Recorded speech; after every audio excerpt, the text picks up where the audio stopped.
Chapter 320.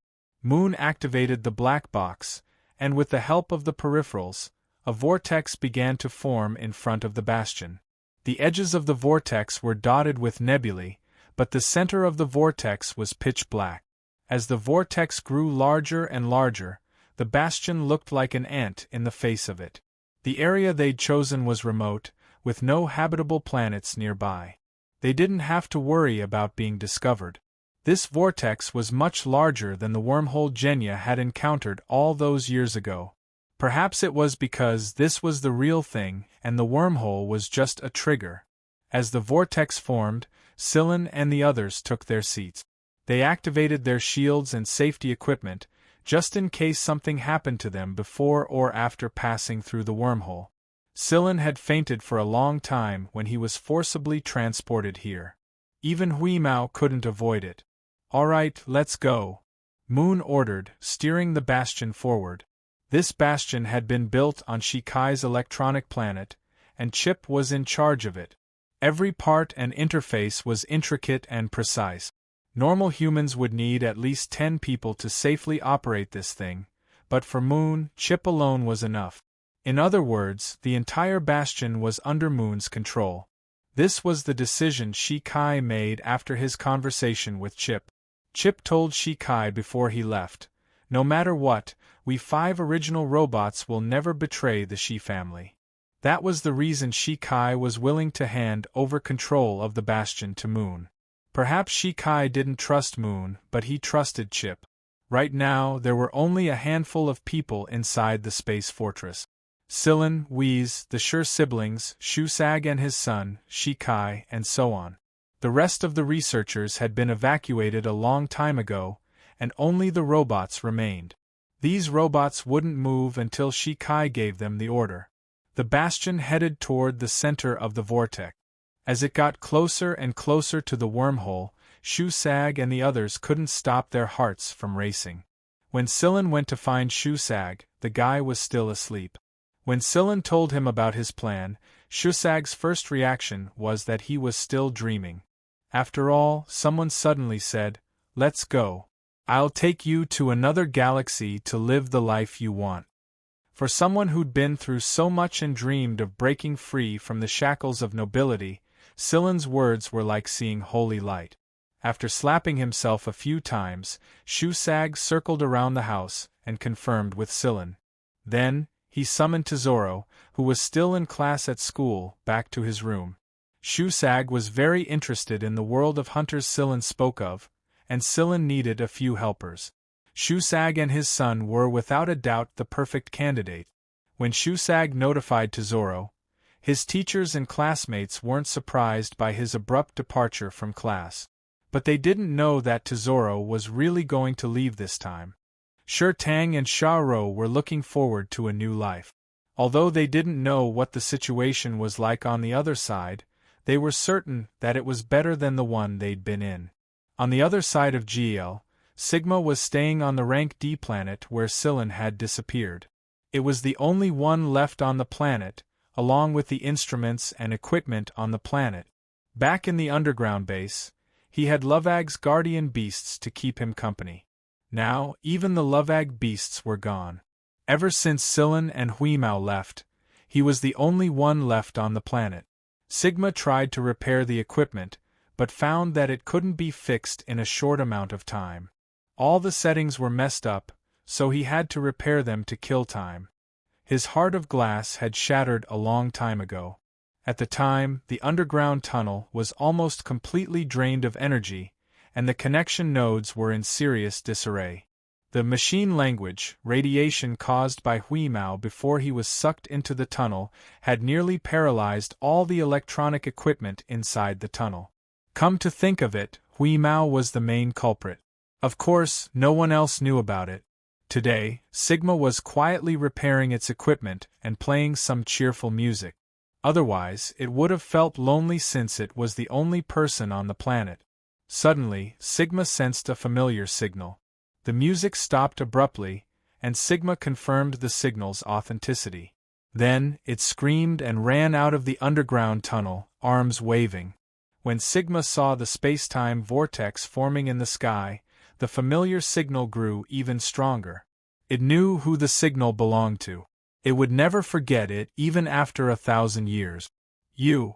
The blue band on Sigma's face flickered like an expectant heartbeat. When the spacetime vortex had expanded to a certain size, a space bastion emerged from it and slowly approached the planet. Once the bastion was out of the vortex began to fade away. Wheeze! Sigma cried out in pleasant surprise. In addition to Yu's signal, it received Huemao's signal as well. This was a great surprise for Sigma. Sigma, I'm here to pick you up, Yu said excitedly. You! Sigma's thrusters roared to life, and an opening opened in the bastion's hull for Sigma to enter. The two brothers who had only met each other after 1,000 years were waving their arms and circling around each other. Shikai felt like crying when he saw the robot fly into the bastion. This was Sigma. His ancestors could only see Sigma through images. But now, Shikai was seeing Sigma for real. No one interrupted the brothers' reunion. After a quick scan, Huimao turned to Silin and said, "There's no signal from Cheto, and there's no one else on the planet. However, there was a monitor not far from the planet that was constantly monitoring the situation on the planet. Fortunately, because of the spacetime vortex, those monitors will be affected and work abnormally." Silin suspected that there were monitors on the planet, so he told Huimao to interfere with their signals. Now that Sigma had been picked up, and there was no one else on the planet, Silin ordered Yu to take the bastion and find a place where there was no one watching. Silin needed to understand what had happened in the League of Stars during the 2 or 3 years he was gone. The League of Stars' media was a bit scattered, but Silin was able to get a general idea of what was going on. Silin knew that there would be chaos before he left, but he didn't expect it to be this big. Almost the entire League of Stars was affected, and the situation was complicated. The Galactic Alliance was now divided into several parts. The political, military, and other major families were involved in a reshuffle that hadn't ended just yet. The League of Stars was no longer the same League of Stars as before. The smaller forces had a hard time surviving in this chaos, so some were absorbed, and some merged to form new organizations. Right now, Silin was only concerned about the 6th Division, no matter what the politicians and strategists were plotting. Sigma was in a very low mood after the reunion with you. Only 2.5 of the 5 brothers were left, and Chip was only half of them. Shikai didn't know what to do.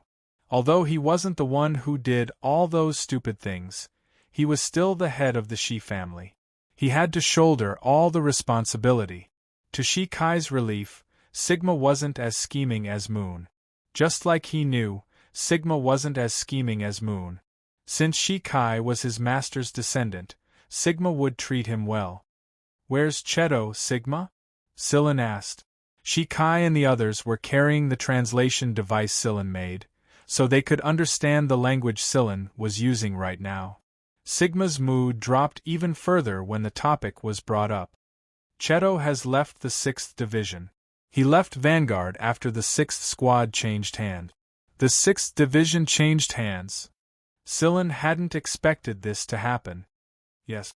Due to the beginning of the Great Chaos, some small hunter regiments were absorbed by Vanguard, and the 10B squadrons under Vanguard were reorganized accordingly. The current commander of the 6th Division is a member of the A Squad. The original commander, Shotten, has been transferred to the A Squad, and 2 new lieutenants have been replaced. However, due to an internal conflict, Cheto left with Diaz and Asha. Riculab went home, and he left with Dr. Murnichi Tico. The other familiar faces seemed to have left one after another, but since they were only a minority and the entire 6th B Squadron was in the midst of reorganization, we didn't bother with them. Those who wanted to leave have already left. "Did Ji Feng give any explanation for my disappearance?" Silin asked. "No. Part of the reason Yudi and the others left was to search for you. I don't know anything else, but I can contact the 6th Division's base. Cheto was the one who told me the rest of the information." "Can you contact Cheto?" "Yes. Wait a moment." Sigma quickly pulled himself together and contacted Cheto. The two robots had their own unique way of contacting each other. Back then, Cheto had told Sigma to contact him if Silin and Huimao returned. It didn't take long for Sigma to contact Cheto. In the video, Cheto was dressed in sportswear. No one knew where he was. The usually expressionless Cheto smiled brightly when he saw Silin and Huimao. His eyes were bright and full of life. He was already rushing over after receiving Silin's current star map coordinate. Shikai stared at the brightly smiling man in the video and asked a little hesitantly, "Is that Cheto really a robot?" "Yeah, he's a robot. He's very similar to Sigma and the others," Silin said. Cheto had learned more emotions now, and he was able to express them like a human. Shusag and the others' jaws nearly hit the floor when they learned the truth. They really couldn't tell which part of Cheto looked like a robot. Moreover, when Silin and the others were talking to Cheto, it didn't feel like they were talking to a robot at all. It was like they were old friends. "What do you plan to do next, Silin?" Sigma asked. Sigma and Moon shared the same thought when they learned that their master was long gone, and that their brothers and sisters were either dead or crippled. They would stay here and observe the situation for now. If Silin and the others were to return to the Mist Bodhisattva Empire, they would follow them. The black box was in their hands, so they could go back anytime they wanted. Shikai also said that he would stay here for a while. He wanted to learn more about this star system, and he was very curious about Cheto. He hoped that he could learn something from his interaction with the Origin robot. Silin thinks for a moment before saying, "Can you contact Ji-Feng for me, Sigma? He told you how to contact him, right?" He did. Sigma contacted Ji-Feng, but Silin told it to send him an encrypted message first. Meanwhile, on planet ZJ-100, Ji-Feng was holding a meeting with the leaders of the A Squad. Suddenly, his communicator rang with a message. Ji-Feng didn't mind it at all. He only checked the message after he was done talking. But after reading the encrypted message, Ji-Feng couldn't stay calm any longer. He abruptly rose to his feet, left the meeting room, and went to his personal lounge to contact Sigma. Ji-Feng was very happy to see Silin in the video. Silin didn't hide the fact that the Mist Bodhisattva Empire was located in another star system. Silin knew that Ji-Feng wouldn't provoke the Mist Bodhisattva Empire unless he was an idiot. The Mist Bodhisattva Empire was an entire empire. It was an entire empire, a whole entity. If they hadn't taken care of their own side, they absolutely couldn't afford to let the Mist Bodhisattva Empire take advantage of their weakness. If the Mist Bodhisattva Empire intervened forcefully, not even the Vanguard would have an easy time. In fact, they might even face annihilation. It was only after the situation in the League of Stars was stabilized that he could make contact with the Mist Bodhisattva Empire. Silin didn't say too much about his life on the other side. Ji-Feng didn't think that Silin would be able to live well in an unfamiliar and huge empire ruled by nobles in just 2 or 3 years. That being said, Ji-Feng's attitude towards the Mist Bodhisattva Empire was exactly as Silin had predicted. He wouldn't make contact with them for now. That being said, Ji-Feng was very happy that Silin was able to bring back such big news. He had high hopes for Silin in the first place, and now that Silin had returned, Ji-Feng planned to give Silin the 6th Division's captain position or transfer Silin back to the A Squadron. Silin turned down Ji-Feng's suggestion. According to the information I've gathered, the current 6th Division is no longer the 6th Division of the past. My old squad has either disbanded or left. Even if I were to return now, I'd probably have a hard time getting along with my current teammate. So, Ji-Feng waited for Silin to say something. That's why I want to apply to form the 11th B Squadron. Ji-Feng raised an eyebrow when he heard Silin's words. A moment later, he smiled and said, "All right, I agree. Your old base is perfect for the new 11th B Squadron. The 6th Division has already established a base on another planet. The old base is just a backup." Why? Silin was puzzled. That base was pretty good. What was the point of not going to another planet to build a stronghold with such a good base? Ji Feng looked meaningfully at Sillin. You'll have to ask a certain person or an inhuman. Sillin looked at Sigma. Sigma turned its head away and pretended to communicate with Hui Mao, but the blue bars on its face kept glancing at them from time to time. Sillin had a feeling that the certain person Ji Feng was referring to was Yudi, and the inhuman was definitely Sigma, Cheto, Xuechi and the Lovag beasts stationed at the base. How much money do you need? Let me be clear. The situation is chaotic right now, and everyone is short on funds. The amount we can give you is limited, Ji Feng said. Then let's not talk about that. I'm sure some people in the regiment will have objections to the establishment of the 11th B Squadron. You can handle it, Commander. Don't worry. Just do what you need. I'll take care of the regiment. Give me a list of the funds you need, and I'll transfer them to you. After the call ended, Ji Feng lay on his recliner with a smile on his face. Don't disappoint me, Sillin. Hui Mao was the happiest when he learned that Sillin was going to form a new B Squadron. It was his own B Squadron, which meant that it was completely his territory. He was the landlord. By the time Sillin told Moon to pilot the Bastion to the planet where the underground base was, Ji Feng had already ordered everyone from the 6th Division to evacuate. In fact, there weren't many people left in the first place. After Sigma, Sillin, and the others left, the residents of the base were constantly harassed. The entire base was like a mischievous hand, teasing them from time to time. For example, some people were locked inside for several days due to the malfunction of the passageway door, the walls of the toilet would move, and there would often be some very strange sounds, etc. Some people were so teased that they almost had a nervous breakdown. Both Sigma and Moon were overjoyed to be back on this planet. Shi Kai, on the other hand, was finally able to see his ancestors' handwriting. Hui Mao was so happy that he ran around and played with the Lovag beasts who came out to greet him. So this is a new life. Shusag spread his arms and looked forward to the coming days. Then, he glanced at his son, who was staring at everything around him with glowing eyes, and slapped the back of Tesoro's head. What are you thinking about? Oddly enough, Tesoro didn't respond to Shusag's slap. He simply stared at the base rising from the ground.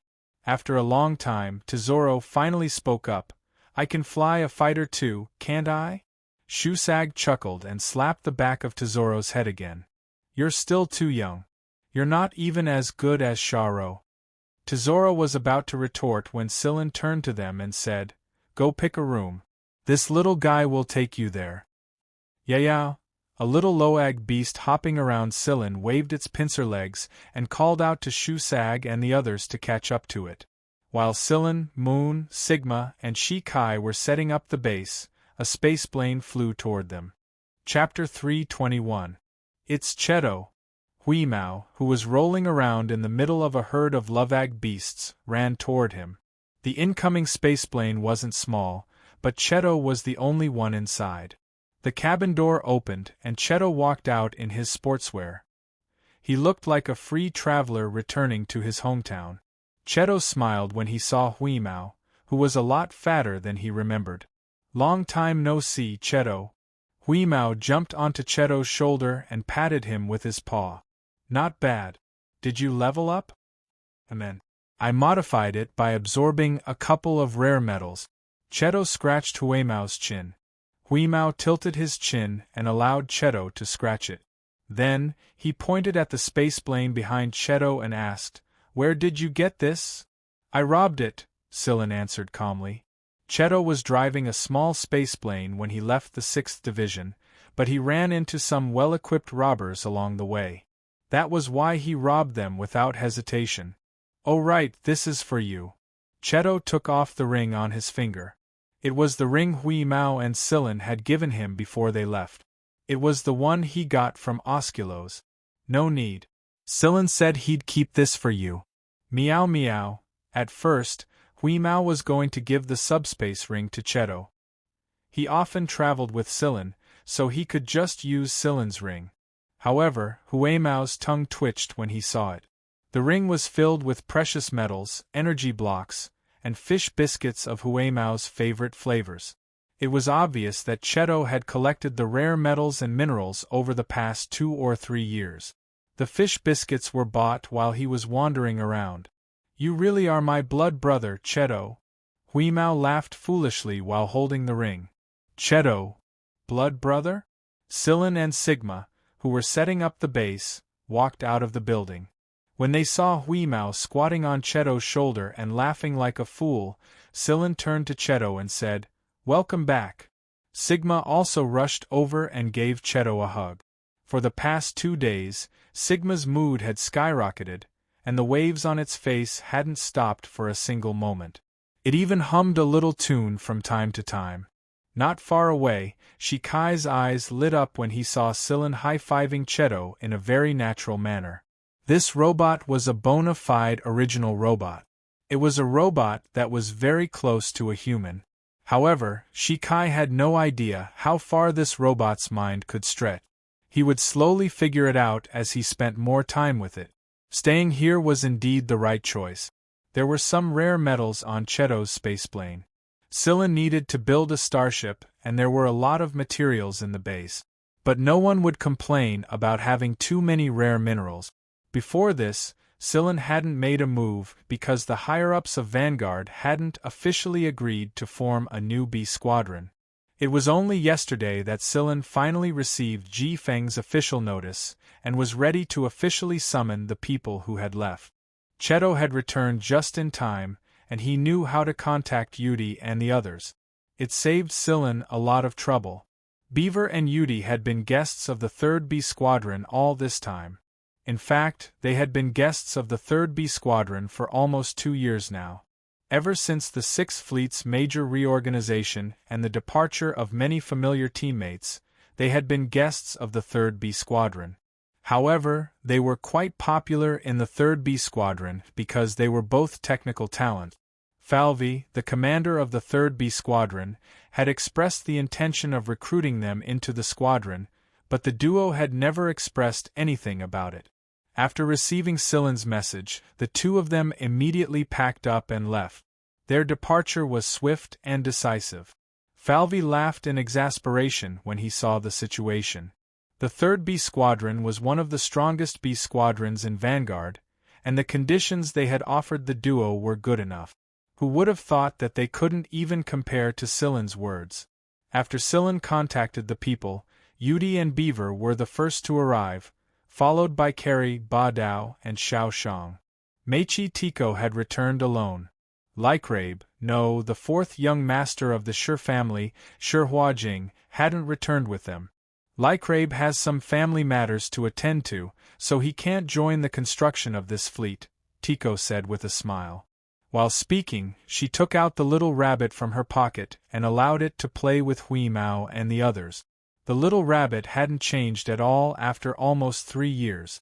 It was just as small as before, but everyone knew that it was special, so they didn't pay it any mind.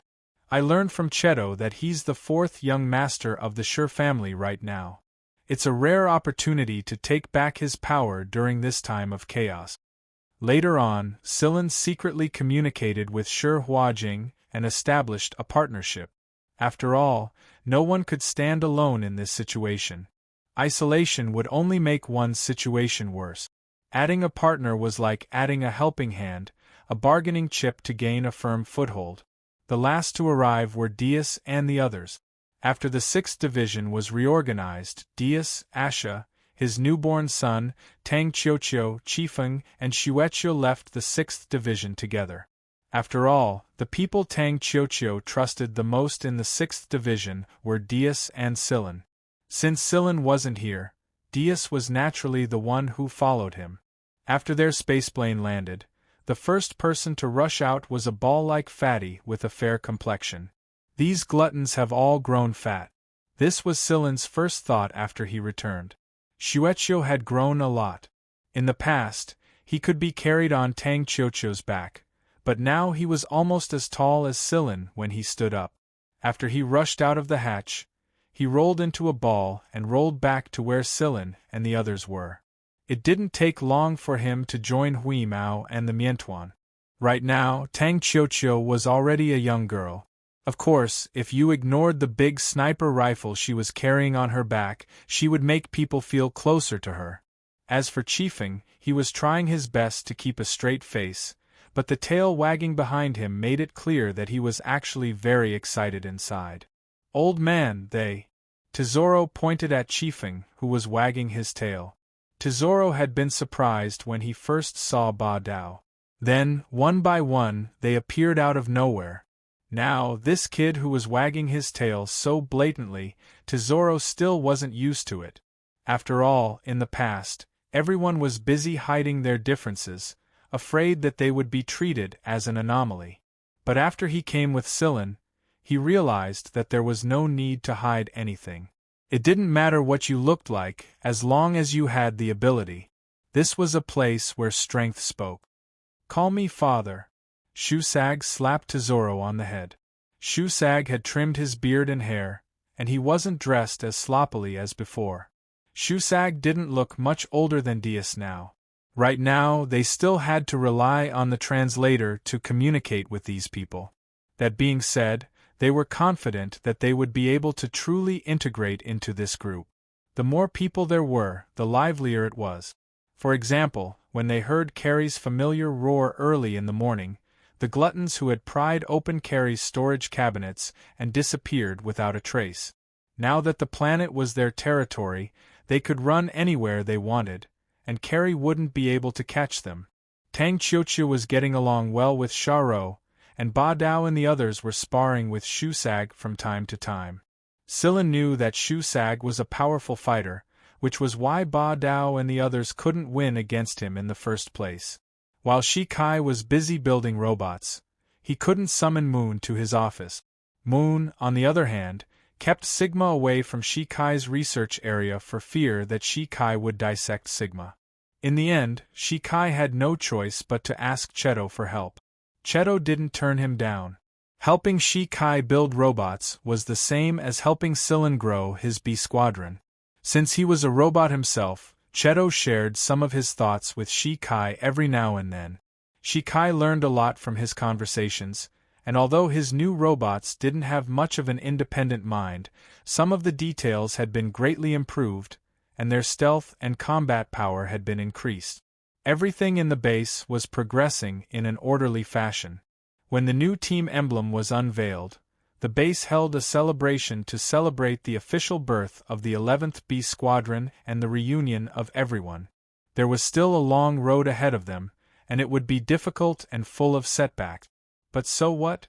This was the path they had chosen, and they had to climb it to the end.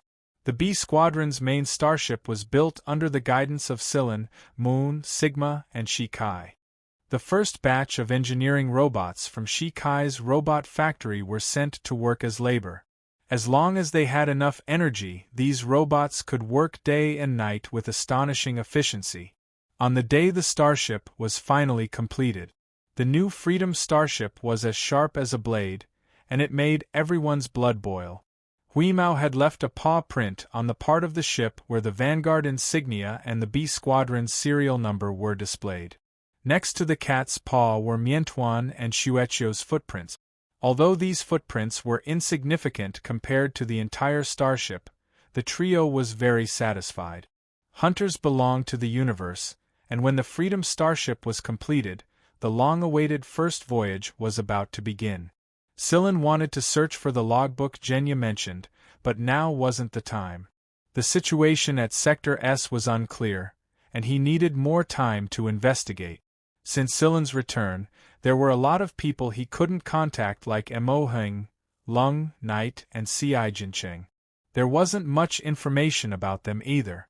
Moreover, Silin's new fleet had a lot of things to do, so he had to push them back. There were some things that Silin needed to retrieve from the current 6th Division. For example, Enji's lab that contained the parasite samples. Most of the samples had been moved when they first arrived at the base, but there were still some records in the lab. Some of them were Enji's things, and some were Komunidin's note. Silen was going to retrieve all of them. Since Engi belonged to the 6th Division, Silen had to negotiate with the 6th Division's current commander, Simon, if he wished to retrieve Engi's things. Since Simon was sent from the A Squadron, Silen thought that he should start with the A Squadron directly. Therefore, Silen contacted Nada. Since Komunidin and Engi were both deceased, Nada had always taken care of Silen. When he learned that Silen wanted to retrieve Engi's things, Nada expressed his approval.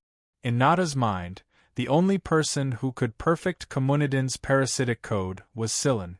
When he contacted Nada, Nada told Silen that the current 6th Division commander, Simon, was someone the A Squadron had sent to train. He probably wouldn't be easy to talk to, so Nada told Silen to be prepared. To be honest, Silen knew that a person who grew up in the A Squadron would always have a sense of superiority when they stood in the B Squadrons. It was unavoidable for them to be arrogant. Silen contacted Simon and informed him beforehand, but he didn't say what he was going to do. All he said was that he was going to the 6th Division's starship to retrieve the things he left there. "I don't like that guy no matter how I look at him," Huimao said after Silen and Simon ended the call. Simon's attitude, as if he was giving Silen face even if he said one more word, made Huimao very unhappy. Silen flicked Huimao's ear but didn't explain. "Pack up and get ready to depart." "Got it." Huimao ran out of the B Squadron to notify the others. In reality, he was mainly there to notify the Miantuan and Shueqiu to bring the food. The current commander of the 11th B Squadron was Silen, and the vice commander was Yudi. Due to the small number of people, there was only one vice commander. When the time came to recruit more people, the vice commander position would increase as well. There were robots guarding the base, and the base itself was a gigantic mechanical intelligence entity. There was no need for anyone to supervise it all the time, so everyone boarded the starship. Moon and Sigma chose their own resting spots, and Shurtang, Tico and Shikai each had their own laboratory. The starship was equipped with molecular synthesizers, medical devices and more. Silen thought that these were all things that he couldn't live without. Many of the warehouses on the starship were empty, but hunters could easily fill them up after going out for a stroll. Silen, Moon, and Sigma were responsible for piloting the starship. In fact, either Moon or Sigma could pilot the starship on autopilot. They just didn't want to stay here alone. Silen sat in the cockpit, reading a book and skimming through the League of Stars' media outlet. There were some limitations, but it was enough to get a general idea. When the starship set sail, a wave of cheers erupted inside the starship. This was their first voyage as a new team, so Carrie and Xiao Shang ran around the starship like lunatic. During the voyage, Shusag sparred with Carrie and gave the others some pointers. Everyone shared their experiences with one another, and as a result, they learned a lot of practical combat techniques from each other. Shurtang's body was much better now that he had been treated. His hair was growing again, and he didn't look as sickly as before. Sometimes, Shurtang would learn a thing or two from Shusag when he sparred with Carrie and the others. Right now, Sector Z's forces were all over the place. Silen's group did run into people from other forces during the voyage, but they all laughed when they heard that it was Vanguard's 11th B Squadron. Everyone in the League of Stars knew that Vanguard had 10 B Squadrons, not 11. So what was up with this 11th B Squadron? It had to be a disguise. That was why no one thought much of it. If it was any other B Squadron in Vanguard, they might be a little nervous, but not this one. It was a lone starship, and it was marked with Vanguard's insignia 11. Wasn't that bullshit? Therefore, everyone thought of it as a joke. Vanguard's 11th B Squadron only had one starship. When the joke got out, some people were hoping to see Vanguard's reaction. But no one from Vanguard made a move. Every B Squadron in Vanguard had been notified of the new 11th B Squadron's existence. Therefore, even though they thought it was ridiculous and that this so-called 11th B Squadron was a disgrace to Vanguard, no one dared to voice it out in public. Right now, the 6th Division was occupying a rank A planet. It was a very good planet, and it was one of the forces they had robbed when the League of Stars first descended into chaos. Building a stronghold on this planet was a good thing for many people, especially those who had been harassed by the underground base. Outside the 6th Division's stronghold planet, on the main starship, Simon asked the person beside him, "Is the 11th Squad here yet?" "Soon. Judging from the signal we received just now, there's about 15 minutes left." Amen. Simon sat down on his chair. "Remember my original plan?" "Yes." Since Silen said that he wanted something from the starship, Simon wasn't going to let Silen enter the planet. His so-called reception would be outside the planet. This was a show of strength. Simon wanted to let Silen know that he, Simon, was the one in charge of the 6th Division, and not the old Shotten. Moreover, Simon wanted Silen to see the gap between them. How strong could a new B squadron be? Simon knew that people were treating Vanguard's 11th B squadron like a joke, and he believed that Silen was a complete disgrace to Vanguard. There was no way he would treat him nicely. That was why Simon didn't even plan to let Silen enter his home. Simon's plan was good, but 15 minutes had passed and he still hadn't seen a single starship. He had even lost track of the other party. What's going on? Simon looked at the person beside him in dissatisfaction. "Commander, we lost track of the enemy 5 minutes ago. There's no signal or failing." Simon frowned. Did something happen to the 11th Squad? Another 5 minutes passed, and Simon felt that something was wrong. However, the person in charge of surveillance told him that the enemy had disappeared without a trace. Why would they suddenly disappear? "Commander, look." One of them pulled Simon's attention to the screen. On the display screen, a starship gradually appeared in their line of sight. Moreover, it was right next to their main starship. The insignia on the starship was rather dazzling to Simon. It was invisible, and it was completely invisible. This meant that the 11th Squad had arrived a long time ago. It was just that no one on their side had noticed them. If the enemy hadn't shown up on their own, the 6th Division would have continued to be blind. A full 5 minutes. 5 minutes wasn't even enough for some people to squat in the toilet, but 5 minutes was more than enough for the 6th Division to endure a destructive attack without even knowing who the enemy was. It was as if a knife had been placed right next to their necks, and yet they were completely oblivious to it. This was indeed a show of strength, but it wasn't from the 6th team to the 11th team, it was from the 11th team to the 6th team. Chapter 322. Sorry for the long wait. It's been a long journey, so we only rested for 5 minutes after we arrived.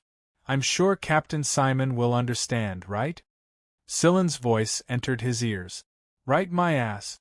Simon looked like he was constipated. It wasn't just because the enemy had stayed right next to their starship for 5 minutes without being noticed, or because Silen's words made Simon want to flip the table, it was because the voice had come from their starship's communicator. Most importantly, none of the technicians had connected to the communicator until Simon had given the order. So, how did this voice come from his communicator? There was only one possibility. The enemy could control their communicator. Other than the communication system, Simon didn't know how many other devices the other party could control on his starship, but what happened just now had made him extremely vigilant. The more he thought about it, the more powerless he felt. Was he trying to take them down a notch? Simon felt as if he were a monkey in a circus, and he thought he was doing a good job. He was a member of the A Squadron after all, so he quickly adjusted himself. At the very least, he was back to normal on the surface. The technicians around him were still staring at him in disbelief. Trash. Simon cursed inwardly. Ahem. It's nice to meet you, everyone of the 11th Squad, Simon said after regaining his composure.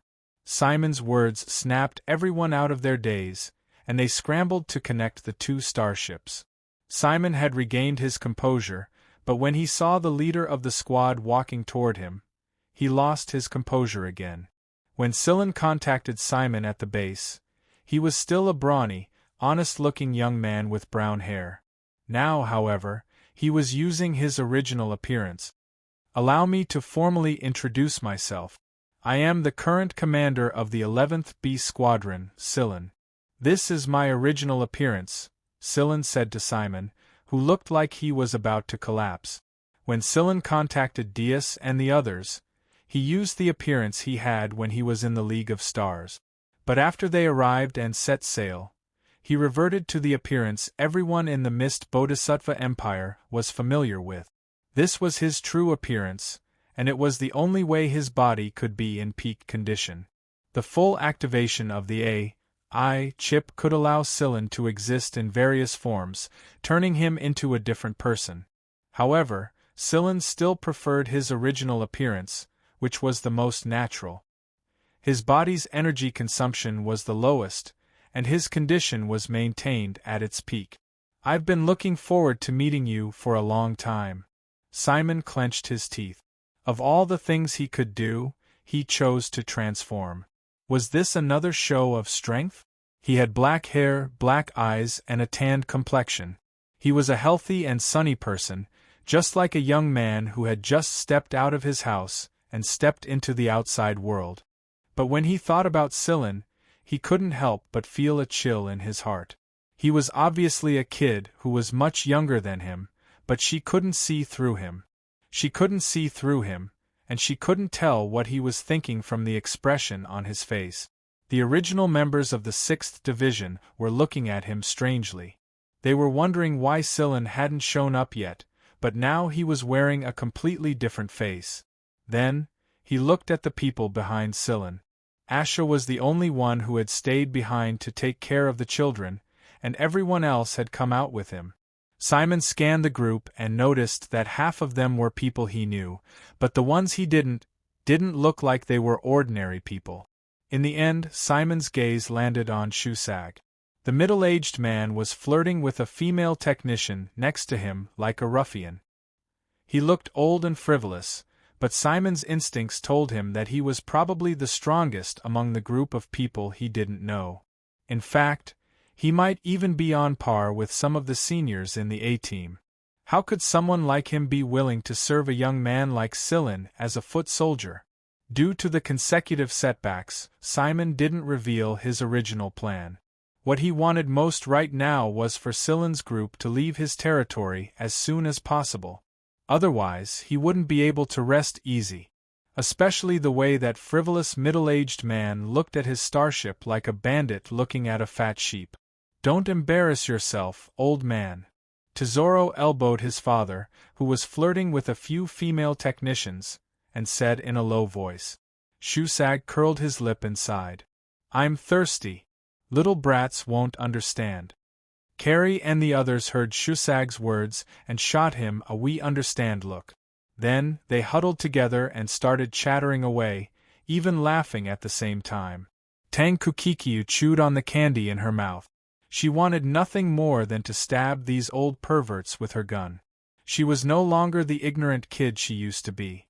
She was familiar with Carrie and the others, so she knew they were talking about something indecent the moment she heard those familiar giggles. She slapped away Chiefing, who was wagging his tail at Carrie and the others with a curious look on his face. Listen to my ass. It's not suitable for children. Tang Kukikiu snapped. Simon led Silen's group to the area where the engineers and technicians were located. Engi's workshop was located. This was because Silen had set up multiple passwords for this workshop later on. Without the password, it would be very difficult to enter unless the workshop's door was forcefully pried open.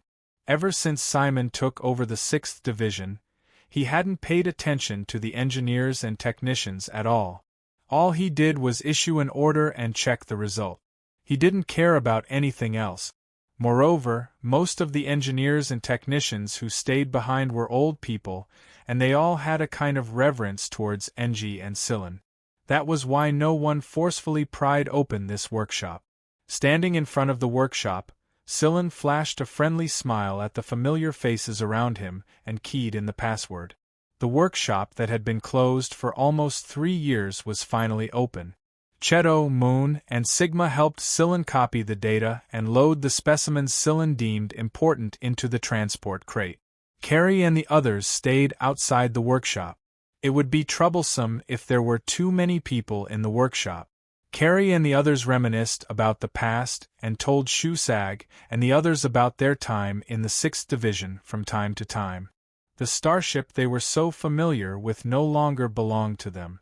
However, Carrie and the others couldn't help but lament for a moment. Even if it was a familiar starship, it was still scary without familiar teammates. It was nowhere near as warm and comfortable as the new 11th Squad was. Simon left after leading Silen's group to their destination. It was more than enough for AB Squadron Commander to make it this far. Although it was completely different from his original plan, Simon didn't care about it right now. Right now, all he wanted to do was stay as far away from these people as possible. Simon felt incredibly uncomfortable whenever he saw them, especially when he was in front of Silen. He couldn't shake the feeling that he was inferior to Silen even though they were clearly about the same height. Was his aura inferior to Silen's? Simon refused to admit it. What the eye doesn't see, the heart doesn't grieve over. Although Simon had left, 2 vice commanders came to him after hearing the commotion. Carrie didn't recognize either of them, but they were probably new members of the 6th Division. Moreover, one of them wasn't originally a member of Vanguard, and he had only become a vice commander of the 6th Division after the 6th Division was annexed.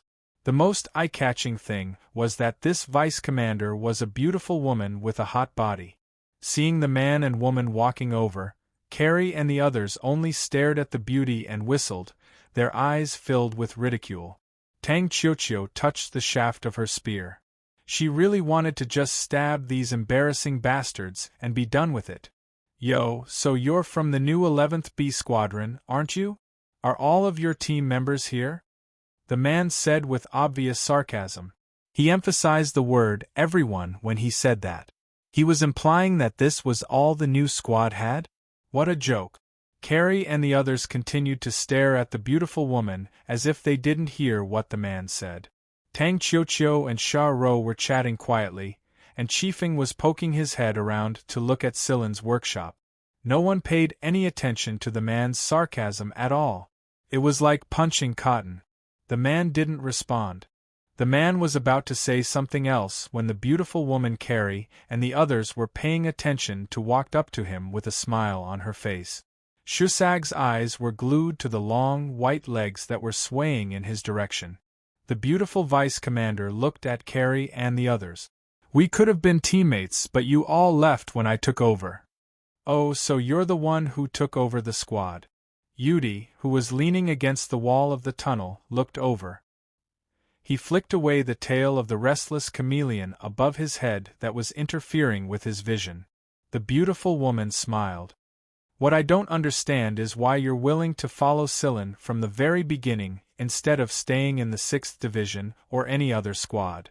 Even if you can't become a vice commander with your abilities, you should at least be treated a lot better, right? In terms of experience, you guys don't lose to Selene. In terms of ability, a lot of teams have heard of your names. This time, no one responded to her. Carrie and the others were too busy admiring the beautiful woman to care about what she said. Yudi was annoyed by the Miantuan on top of his head. He knew that the creature was bored, so he grabbed its tail and swung it towards the workshop where Silen and Huimao were. Remember, don't cause trouble. The beautiful woman wasn't angry that no one was paying attention to her. She looked at Shusag, whose eyes were glued to her long legs. It would be easier to start with him. If Simon were still here, he would never let her mess with Shusag. After all, she wasn't as observant as Simon. Is this a newcomer? The beautiful vice-captain walked toward Shusag with a perfect smile on her face. But before she could even take her first step, she stiffened and froze. This was because a hand with a specialized finger bone that had turned into a knife appeared in front of her. She didn't even see the person's movement or react before the hand appeared in front of her. The others were the same. Those who were stronger like Carrie and the others could see a few afterimages, but the weaker ones couldn't even see them. They felt as if the person had teleported to another place. Regardless of whether they could see the afterimages or not, no one could say for sure that they could avoid the 5 finger blades. For a moment there was only silence. The new faces behind the man and woman all pointed their guns at them, but they were stopped by the man. He didn't want to make the atmosphere any worse. Plus, he didn't think Shusag had any intention of harming them. Moreover, the man was clearly very strong. He wasn't sure if any of his people could survive a real shot. The 5 long finger blades glinted with a cold light. They were placed there casually, but those who were familiar with the distribution of blood vessels in the human body would notice that they were pointed at the beautiful vice commander's carotid artery, subclavian artery, aortic arch, axillary artery, and trachea. Not a single finger was pointed at the woman's heart. Pointing at the heart would be seen as an act of extreme contempt. After all, they were all members of Vanguard, so Shusag had to save them some face, right? He wondered what kind of expression the beautiful woman would make if she knew what Shusag was thinking. Should she thank him for saving her face, or should she be angry at his behavior? Tico looked at Shusag and smirked. As a doctor, she naturally understood the deeper meaning behind his actions. It seemed that this new member of the team was quite capable. That wasn't all. Shusag pressed himself against her like a drunken scoundrel, but he didn't flinch in the slightest. At the same time, his other hand slid down the beautiful vice-captain's waistline and across her exposed thigh with a finger knife that wasn't completely specialized. It was just enough to make contact with her skin and send a shiver down her spine, but it wasn't enough to cut through her skin. It was a very provocative move. Tang Kukikyu covered her face with her hands. As expected, everyone in this team is a bunch of scum. I'm really worried for Dia's 2-year-old son. I don't know what kind of person will be raised in a place full of scum like this.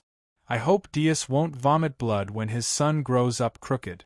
Right now, all Tesoro wanted to do was find a hole to crawl into. Ever since the old pervert left the Mist Bodhisattva Empire, he had turned from a hidden pervert to an overt one. He was flirting with a woman in front of his son and a couple of minors. Dad, where's your integrity? Did you get pickled with the vegetables? Tang Kukikyu, Sharo, and Tesoro cursed at the same time.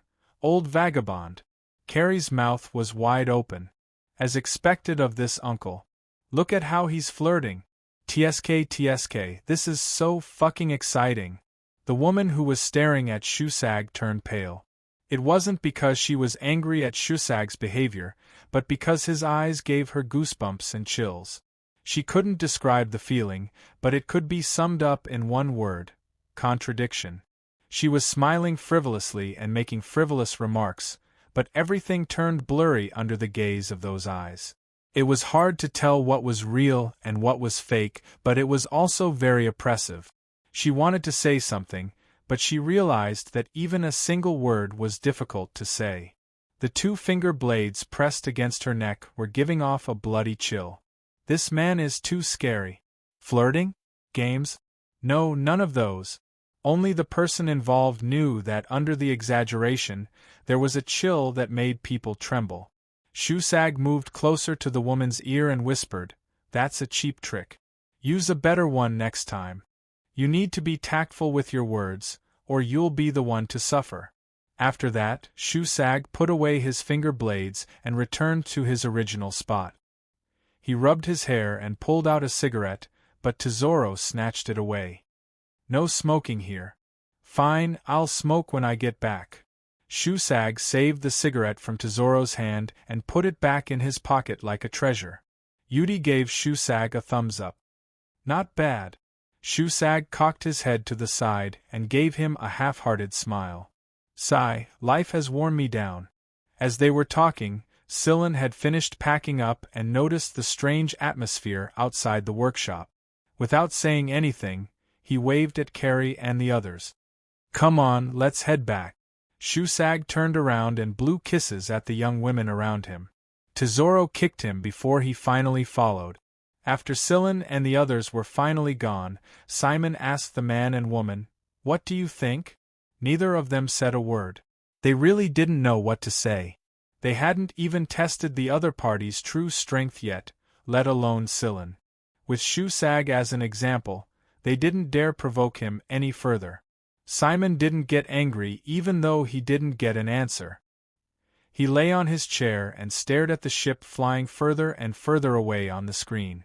On the other hand, Silen, after retrieving Engi's belongings, they temporarily placed them inside Silen's workshop on the starship. They were all precious treasures. "Where are we going next, Commander?" Carey rubbed his palms together. Right now, Sector Z was pretty much divided up. As a newly formed fleet, they had nothing to gain from this place. Moreover, there were too many forces in Sector Z right now, and it was easy for conflicts to arise. Many people would take advantage of the situation and loot it. Right now, the best way to replenish resources and gather more information was to leave Sector Z and head to another sector. It was impossible for them to go to the top 3 sectors. Those places were even more troublesome than Sector Z. Moreover, the 10 free trade sectors were all strong places. Comparatively speaking, only the lagging sectors would give them more room to perform. The question was, where in the lagging sectors should they head to now? Sector S used to be a prison sector, but now there were basically no prisons left. The great upheaval had caused the people inside the high-level prisons to become incredibly popular. Right now, the 3 major black forces were fighting each other, so it was inconvenient to interfere. They couldn't search for Jenya's logbook either. Right now, Sector V was clamoring for independence, and they were clamoring to form some freedom alliance or something. It would be asking for trouble if they went there. After a brief discussion, everyone agreed to head to Sector T. It was also the place where Silen first encountered Huimao. Sector T was full of alien beasts, so they went there to stock up on meat and make some money while they were at it. However, when they just entered Sector T, Silen's group ran into a transport ship. The transport ship was parked quietly, and the only sound it emitted was an intermittent distress signal from time to time. Other than that, there was no other activity. "What's going on?" Silen asked Ayu. Ayu spread his hands. "The ship isn't responding to our communication signal, and there's something wrong with the ship's power system. I can't get any more information, but there's one thing I'm sure of. If there are people inside the ship, then none of them are alive right now." Chapter 323. Not a single person is alive? Silen asked with a frown. The gravity inside the transport ship is currently 0, and the oxygen content is extremely low. The energy fluctuation detection in the engine compartment shows that it is in a closed state. As for the life signal, I haven't detected any signal activity yet. Of course, there might be survivors, but the chances are very low, Moon replied. Also, the power system and main control system are all shut down, so I can't get more information. If we can enter the transport ship, I might be able to get more information. Shall we go? Silen thinks for a moment before walking out of the control room. Me, Cheto, Shusag, and Moon will go check it out first. Carrie, get ready. I'll contact you if I need you. Roger that. Shusag walked into the equipment room and took out a protective suit, a breathing mask, a gun, a wrist blade, and a pair of gravity boots. Although some of the equipment wasn't exactly the same as the ones he used in the military, they were more or less the same. Hey, old man, be careful. Don't embarrass yourself too much, Tesoro said from a short distance away. Shusag put on the gravity boots and shot Tesoro a glance. You think I'm as weak as you? After putting on his equipment, Shusag reached out and rubbed Tesoro's hair until it was a mess. Then, he ran away before Tesoro could lose his temper. Asha couldn't help but shake her head. What an awkward father-son relationship. Both Silen and Shusag had to wear protective gear, but Cheto and Moon didn't have to. Moon looked very excited. Unlike Sigma, he wasn't someone who could stay put for long. He loved adventures and trying new things. As the starship approached the transport ship, Scylla, Cheto, and Shusag stood on the bridge of the starship. Moon had already flown out and was standing right next to the transport ship's cabin door. The blue strip on his face flashed as he tried to decode the door's controls. Screech! Very soon, the door opened.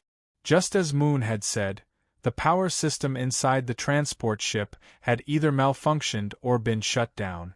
Everything was dark. Scylla made a gesture, and the three of them jumped into the open hatch of the transport ship. The gravity boots stuck to the floor of the transport ship, allowing them to stand steadily. Holding back Huimao, who was about to rush inside, Scylla said, "Don't move. Stay here." Huimao flicked his ears and reluctantly squatted on Scylla's shoulder. He looked left and right while observing the situation inside. "We'll go in first," Scylla said to Yudi and then walked inside. "There are so many dead people inside," Huimao said. It had already detected the situation at the entrance of the passage, not far away. "Scylla, do you want me to hack into the main power system and turn on the power?" Moon asked. "No, don't turn on the power first. Check to see what's wrong with the power system. Don't leave any traces." Scylla's intention was to let you see if the power system malfunction was accidental or man-made, but he couldn't leave any traces of intrusion. "Got it." Yu was very confident in his abilities. As they walked deeper into the passage, they saw the things Huimao was talking about. The dead bodies, blood clots, and spurting blood inside the passage were all floating in the air due to the weightlessness. There were also some blood stains and bloody handprints on the walls of the passage. They were all left behind by the dead. "Who are they?" Shusag asked. "They look like normal employees." "I don't know." Scylla looked at the attire of these people. He didn't find anything iconic on their clothes, but judging from the material of their sailor suits, the forces behind them weren't small. "Try not to touch the blood droplets and blood clot. Keep them in their original state," Scylla said to Shusag and Cheto. A pause later, he turned to Huimao and emphasized, "Don't leave any claw marks." "All right." Huimao retracted his claws and raised his front paw to show Scylla the little pads on it. "Is this okay?" "These people."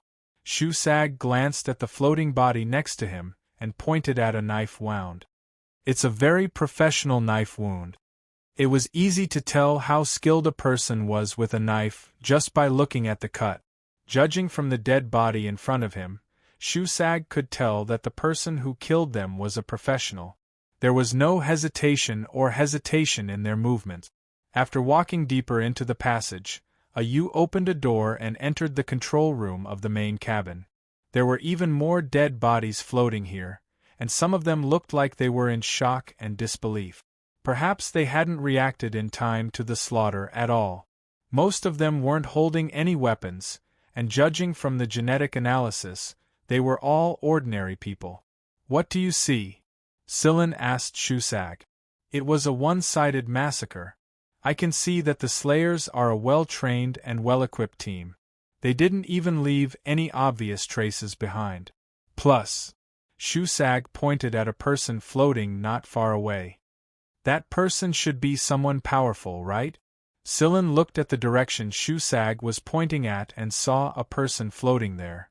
However, the fatal wound on this person wasn't a knife wound, but a gun wound. The genetic analysis showed that this person was a rank A genotype.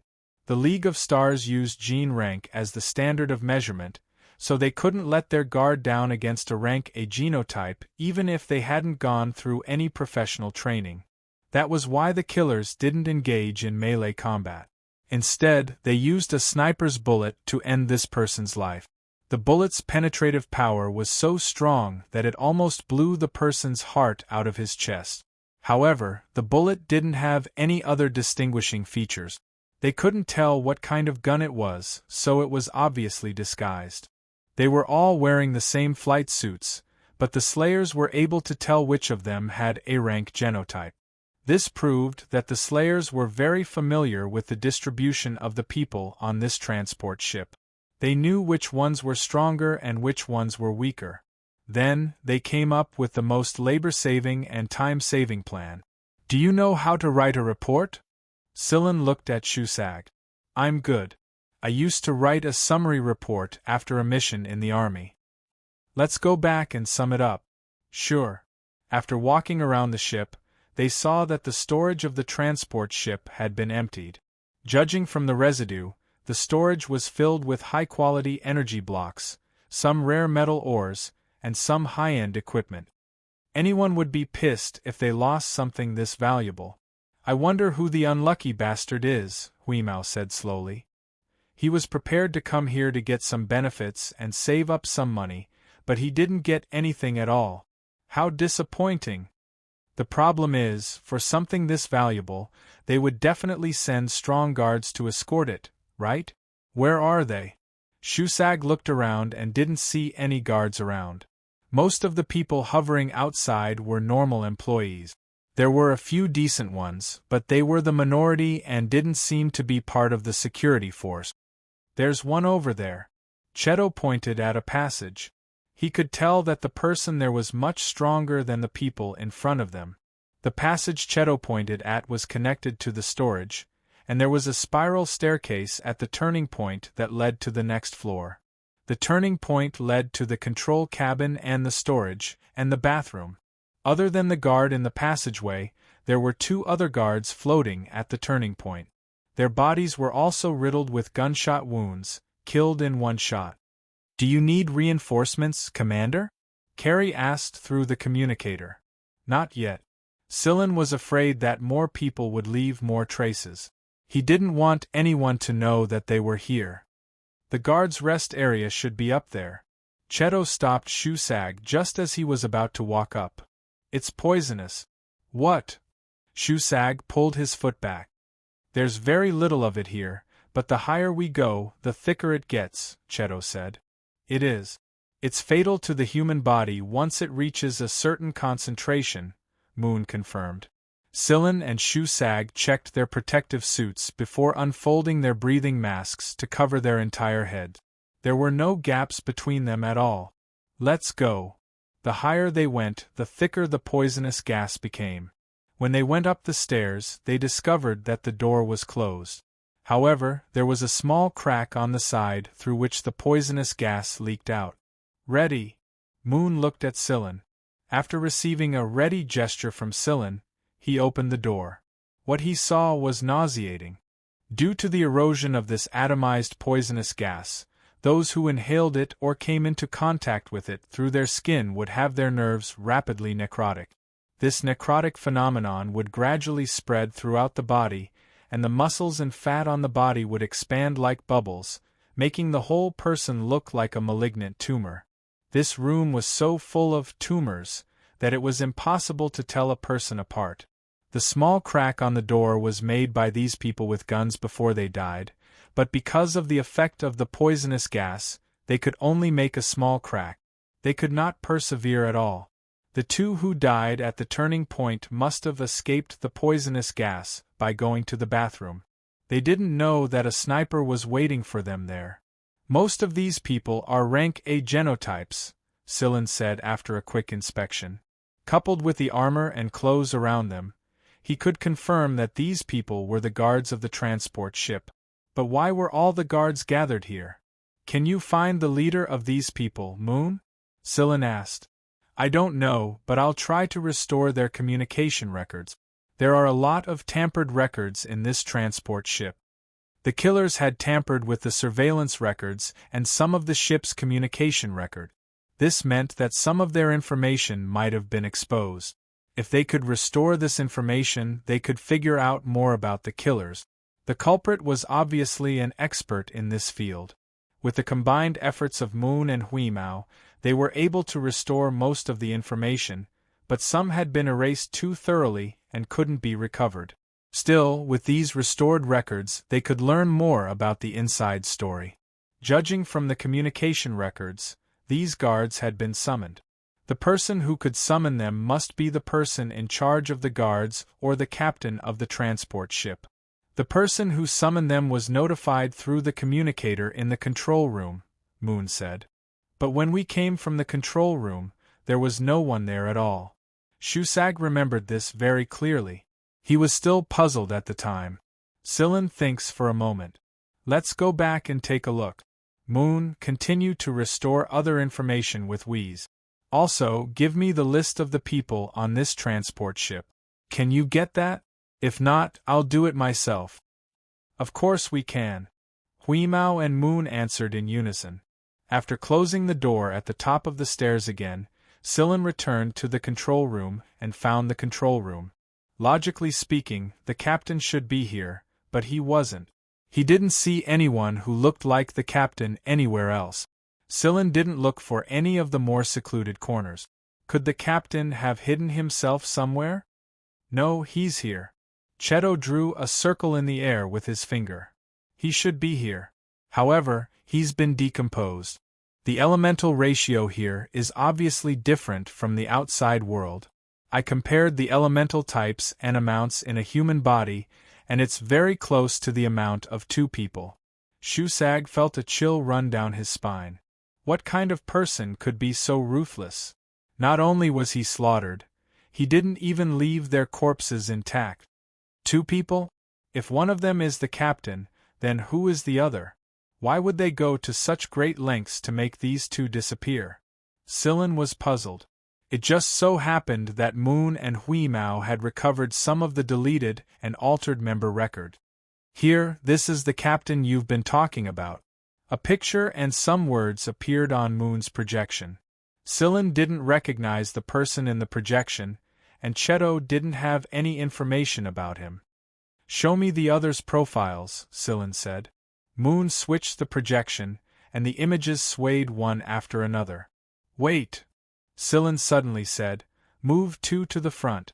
Yes, this is the one. The person in the projection was the captain of the transport ship's escort team.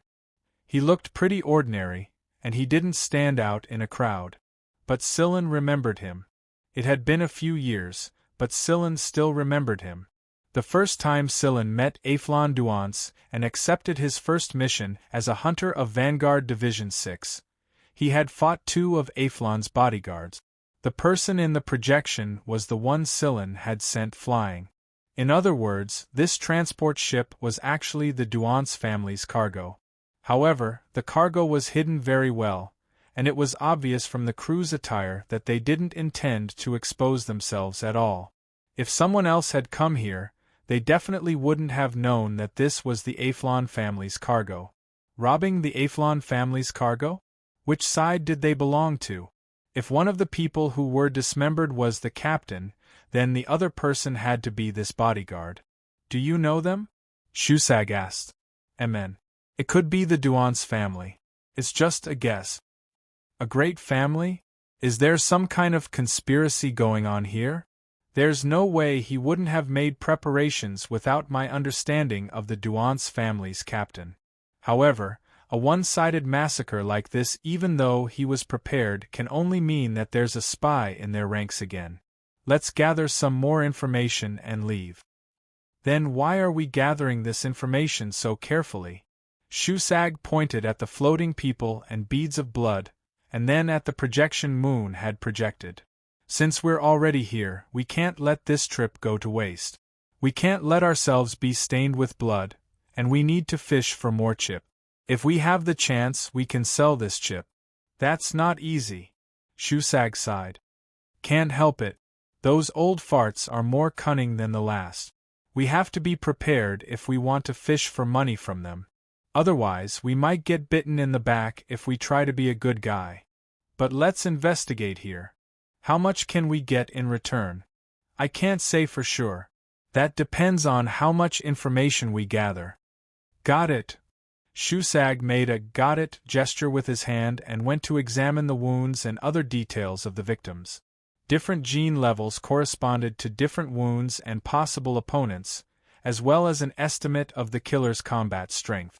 Shusag was very familiar with all of this. Although he had been out of the military for a long time, he still retained some of his professional habit. It would be much easier for him to organize the report when he returned to the starship. Scylla went to the engine compartment to take a look. There were obvious signs of human intervention there. Someone had entered the engine compartment and cut off the main power supply, causing the transport to stop sailing. They had also interfered with the main power system and changed the gravity inside the transport ship. Before they left the transport ship, Scylla asked Moon to set up a surveillance program to see who would come back to the ship after them. After returning to the starship, Scylla held a small meeting and told Yudi and the others not to tell anyone about the transport ship. Otherwise, they would get into trouble. "Alright, that's it. Don't think about anything else." Scylla pointed at a planet on the star map. "Our destination is this hunting planet. Let's go eat some meat." "Alright, Xiao Shang. Let's see who can hunt the most prey this time." Carrie looked at Xiao Shang. "Let's compete." "I'm not afraid of you." "I want to join too." Tang Qiuqiu raised her hands. Scylla ignored their small activities and went back to the lounge to lie down and take a nap. 5 minutes later, Scylla opened his eyes helplessly and looked at Hui Mao, who was pacing back and forth. "What's the matter? Say it." "Nothing." The gray cat stopped in its tracks and turned its head to the side, but it was obvious that it lacked confidence. Scylla pinched Hui Mao's furry ears and gently pulled them up. "Really? No. All right." Scylla let go of Hui Mao's ears and stared at Hui Mao, watching as the stupid cat's tail became stiffer and stiffer. Finally, Hui Mao could not take it any more and spat out a red gem. The ruby was the size of Scylla's pinky nail. It was as red as blood. Under the light, it reflected a strange light that could make people intoxicated. There was a fracture on the ruby, as if it had fallen off due to an external force. Right now, Weeze's ability to measure value was growing stronger and stronger. At the time, it had spotted the ruby from a pile of floating flesh and blood and swallowed it whole while Scylla wasn't paying attention. It thought that this ruby was worth at least 100 bags of fish biscuit. But Scylla said that it would try to keep the inside as it was, so Hui Mao felt guilty and was restless. Looking at the ruby in his hand, Scylla put it into a small box. "Keep it. If it's not useful, I'll sell it and buy you cat food." Hearing Scylla's answer, Hui Mao was very satisfied. Hui Mao quickly curled up in a circle next to Scylla and began to sleep. It still had to hunt when it woke up, and it needed to conserve its energy. Scylla closed his eyes, but he did not really fall asleep. He was thinking about a problem. According to the shape of the ruby, the one Hui Mao got should be on a woman's ring, and it should be very valuable.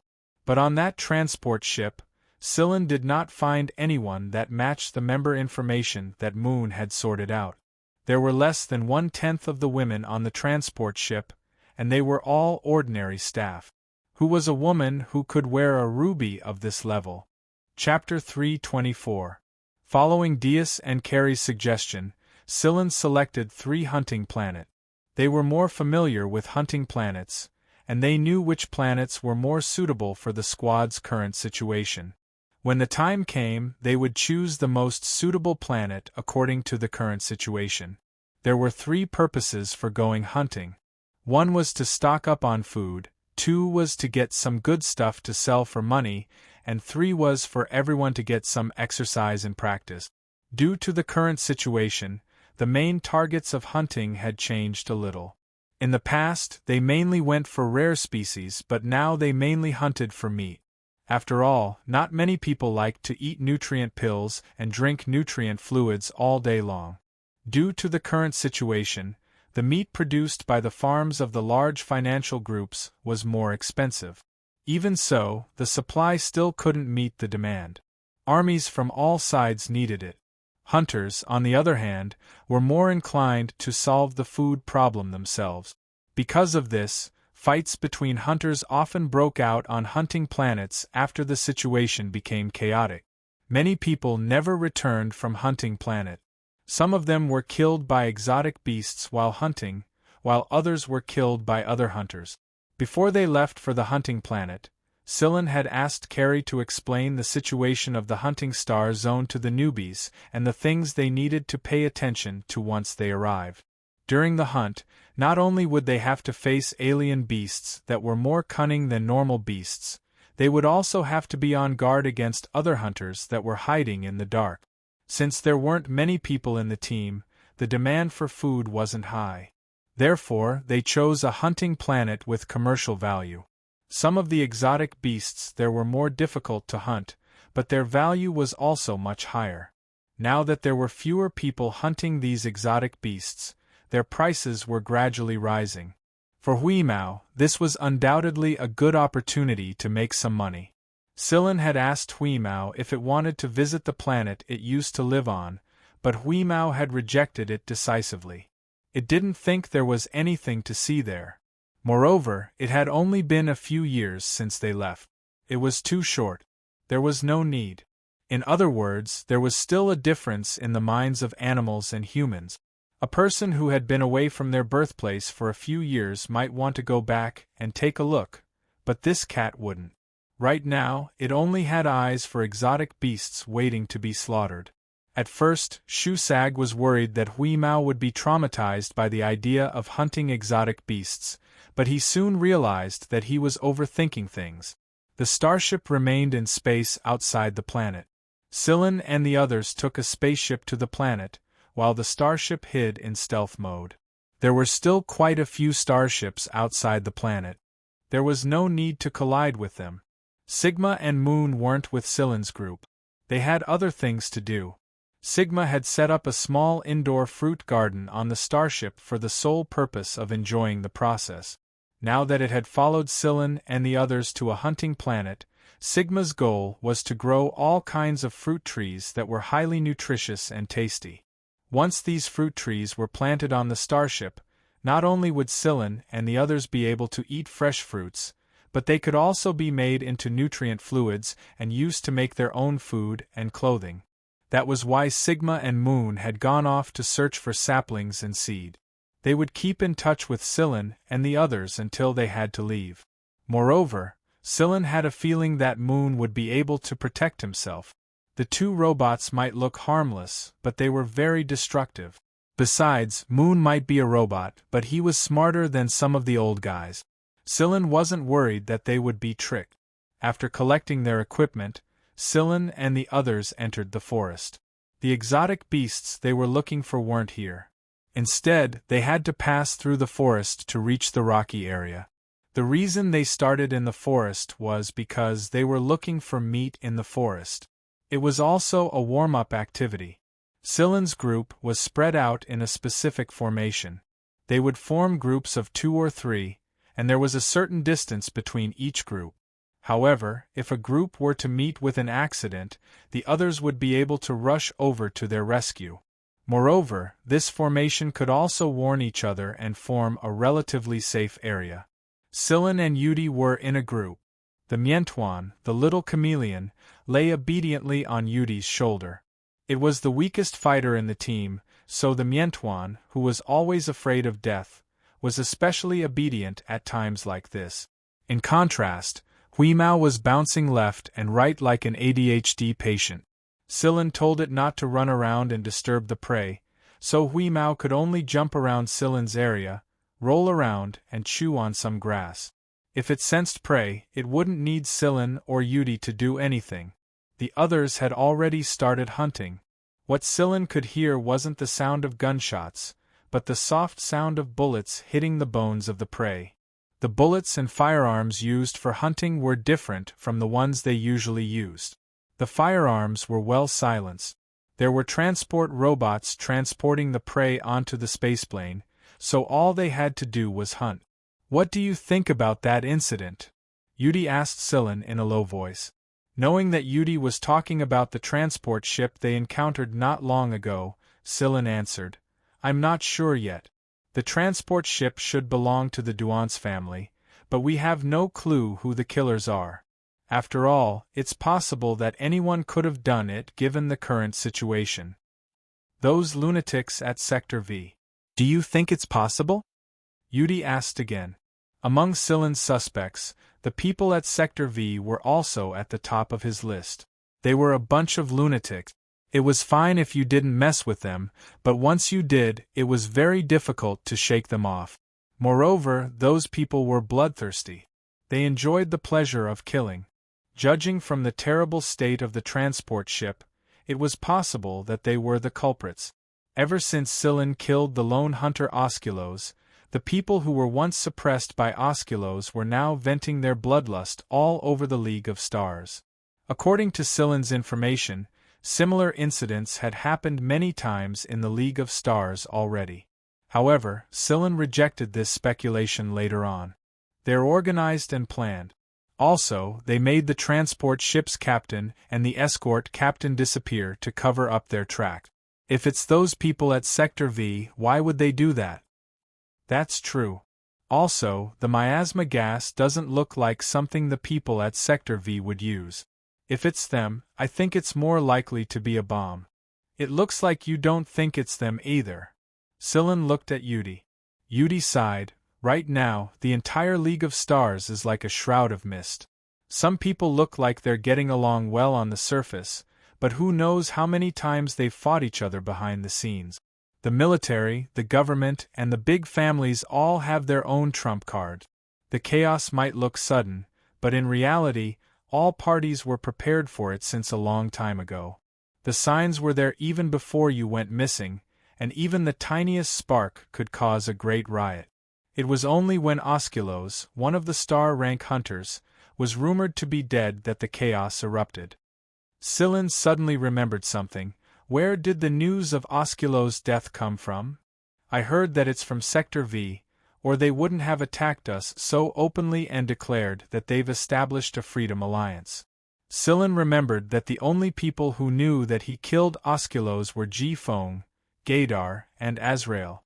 The one who spread the news had to be one of them or someone else. These people were all hoping to reap enough benefits from the chaos. It could be anyone. What's wrong? Did you think of something? Yudi asked. I'm trying to figure out who spread the news. The person who spread the news must be hoping that the League of Stars will fall into chaos. That's true, and they're using the thugs at Sector V to create chaos.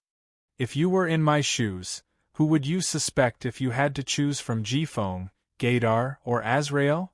Silin looked at Yudi. Yudi paused and looked a little serious. Do you know something, Silin? Silin didn't say anything and waited for Yudi's answer. Yudi thought carefully for a moment. He hadn't stopped collecting information since he left the 6th Division, and he had stolen a lot of information from a lot of forces during the chaos. He just hadn't told anyone about it. The news of Osculos' death was leaked by the leader of a violent organization at Sector V, but I don't know who told him. It was a fuse that caused the chaos that had been brewing in the League of Stars for a long time to erupt all at once. As for the people you mentioned, to be honest, any one of them is a possibility. If they really know the truth, they'll spread the news. Yudi didn't hold back just because Ji-Fong was the regiment commander. He told Silin his thoughts and the information he had gathered in the past, hoping that it would serve as a reference. After Yudi was done, Silin smiled. You've said a lot. It sounds like it wasn't easy to get all this information, is it? Then let me tell you something else. Osculos is dead. I killed him. Yudi nearly fell to the ground when his legs gave out. The Mientuan on his shoulder rolled on the ground before climbing back up to Yudi's shoulder in a hurry. Are you serious? It was because of Osculos that I left the base. That being said, I would have died a long time ago if Cheto and Whis hadn't helped me. Yudi stuck his fingers through his hair and scratched his scalp hard. Then, he looked at Silin and chuckled. It looks like I'm following an amazing captain. A thought occurred to Yudi and he added, Don't worry, I won't leak this information to anyone. Speaking of which, did the people you mentioned know about it? Yes. The duo analyzed the current situation for a moment. Then, Shusag sent them a message through the communicator saying that they had run into 2 heavily injured hunters. What's wrong? Carrie and Xiao Shang ran over to ask Silin. It's nothing. Yudi, you head toward the destination with Carrie and the others. I'll go check on Shusag. After informing Huimao, Silen ran toward Shusag himself. Shusag, Tesoro, and Ba Dao were in the same group. Since they weren't normal humans, they got along pretty well. Lying in front of the trio were two heavily injured hunters. Their bones were broken in many places, and their internal organs were damaged to varying degrees. They needed to be treated as soon as possible. Some of their injuries were caused by alien beasts, while others were caused by humans. It was the younger-looking man who helped his comrade over and asked for help from Shusag and the other two. If it's not convenient for you to help, you can sell me some stimulant potions and nutrient pills. The young man took out a blood-stained debit card and slid his finger across it. The amount inside was displayed on the card, 100000. When Silen arrived, he saw the young man talking with Shusag and Ba Dao about buying stimulant potions, nutrient pills, and some other healing medicine. At the same time, the young man was hinting to Shusag and the others not to think about killing them and robbing them. Though the two of them were heavily injured, a fight to the death might not end well for Shusag and the others. Silen looked at the young man with an odd expression. What a coincidence. He wasn't sure if he was unlucky or overly lucky. Captain. When Ba Dao saw Silen, he briefly explained what happened just now and the young man's request. They did have stimulating drugs and nutrient pills, but as a hunter he had seen too many deceptions and deceptions. Ba Dao didn't know if he should just kill these two people and be done with them, or make a deal with them. That was why Shusag reported to Silen and let Silen make the decision. He didn't expect Silen to come to him directly. Glancing at the young man on the ground, Silen sat down on a piece of dirt nearby. Repeat what you just said. The young man repeated his request patiently. He didn't mention anything about their identities or the reason why they were in this state. As a fellow hunter, Ba Dao didn't ask for the details because he knew he wouldn't get any useful information even if he forced it. Yeah, Silen replied noncommittally. How many stimulant potions and nutrient pills do you want? The young man was about to answer when he sensed something and turned his head to look. He saw a fat cat with a sparrow in its mouth running towards him at a speed that did not match its size. It was even running and jumping from tree trunk to the ground, then to the trunk of another tree. It looked like the fat cat was in a good mood. However, because of this cat, the young man's words stopped abruptly. His face contorted into a grimace. Shusag and the other two, including the young man's companion, didn't understand why the young man looked like he wanted to sh*t when he saw Huimao running toward him with a sparrow in its mouth. His entire body stiffened. Huimao didn't look at the others when it ran over with the sparrow in its mouth. It jumped onto Silen's shoulder and was slapped down by Silen. If you want to play, go play somewhere else. Silen knew Huimao well enough to know that the cat only caught the sparrow as a toy. If the sparrow was still alive, it would swallow it. If it was dead, it wouldn't eat it. The sparrow in Huimao's mouth was still kicking. Its wings, which were pinned down by the cat's teeth, didn't vibrate much, but it seemed to be alive and well. With the sparrow in its mouth, Huimao was about to go play on the grass when its eyes swept across the stiff young man who looked like he wanted to stuff his head into his pants. Suddenly, Huimao's eyes lit up. Meow. Aren't you the ghost butterfly kid who owes me 1,000,000 yuan? It emphasized the words, he owes me 1,000,000 yuan. Guidai Shichi roared in his heart, what the f***ck? Why did I run into it again? Guidai Shichi lay on the ground and didn't say a word. He had already roared in his heart countless times. At the same time, he thought that if the cat was here, the kid had to be nearby as well. Seeing that Guidai Shichi didn't say anything, Huimao thought that he still wanted to deny it, so he told him about how Guidai Shichi owed Silen 1,000,000 yuan for a bottle of stimulant potion and a nutrition pill. In less than 2 minutes, everyone knew that Guidai Shichi owed Silen 1,000,000 yuan, and that he had been tricked. I've already paid back the money, Guidai Shichi said through gritted teeth. You did owe me, anyway. Huimao ignored the sparrow that had already flapped its wings and ran away. He looked at Guidai Shichi and the people around him with glowing eyes. You want to buy potions again? Guidai Shichi didn't say anything, and the people around him were also unusually quiet. Shusag wanted to laugh. However, he felt that it wasn't the right time to laugh, so he held it in until the muscles on his face twitched. Since Guidai Shichi didn't say anything, Huimao asked Silin. Silin, are they buying potions and pills again? How much do they want this time? Let me calculate the price. Hearing Huimao's words, Guidai Shichi suddenly looked up at Huimao, then followed Huimao's line of sight to the person sitting on the dirt block. Silin? That's me.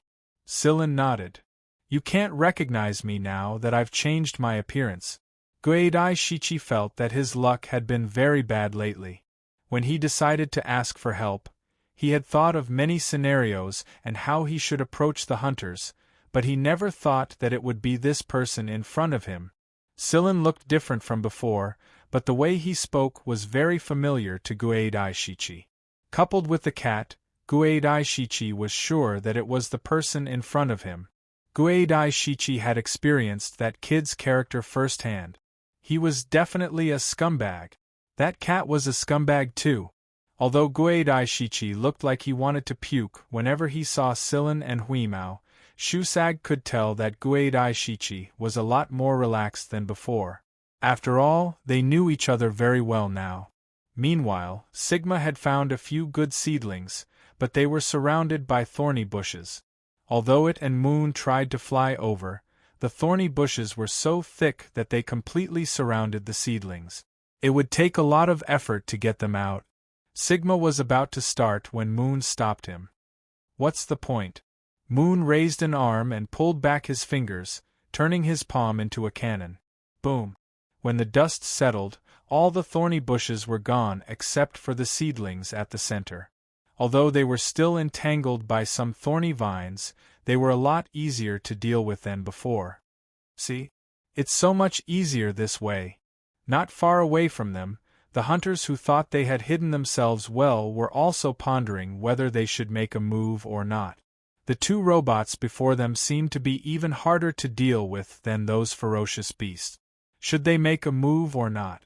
Before they could make up their minds, however, Moon pointed his cannon at the bushes they were hiding in. After a brief moment of silence, Moon turned to Sigma and said, "Come on, let's keep looking for seedlings and seeds." Sigma.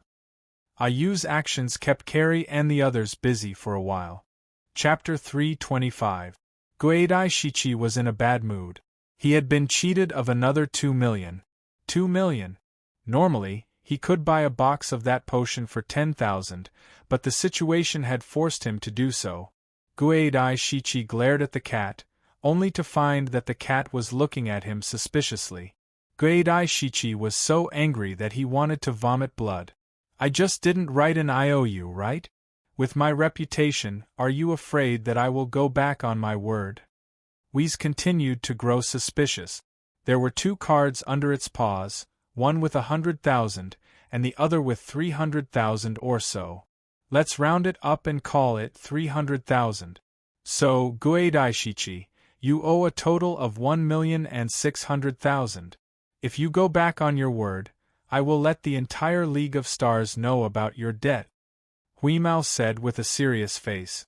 Guidai Shichi felt his wounds open again. He wasn't sure if it was because of his anger. He wiped his face and said to his partner, who was focused on recovering, "Swallowtail, if you see these 2 in the future, stay away from them." Swallowtail didn't even bother to look at them. Today, he finally realized that Vanguard had such an outrageous person. In the past, the military thought that hunters were all money-sucking vampires. Swallowtail thought it was only natural, but now that it had happened to him, he had personally experienced the feeling of grinding his teeth. Of course, Guidai Shichi, who had been cheated twice, had experienced it even more. What a scam! Just then, Silen's communicator rang. It was Carrie. "Captain, we don't need to go to the rocks. The exotic beasts there are all running out of their caves in fright. It saves us the trouble of chasing them away." "Are there a lot of them?" Silen asked. "Not bad. Enough for us to make a fortune." Carrie seemed very happy. "If there are too many of them, just take a step back and do what you can."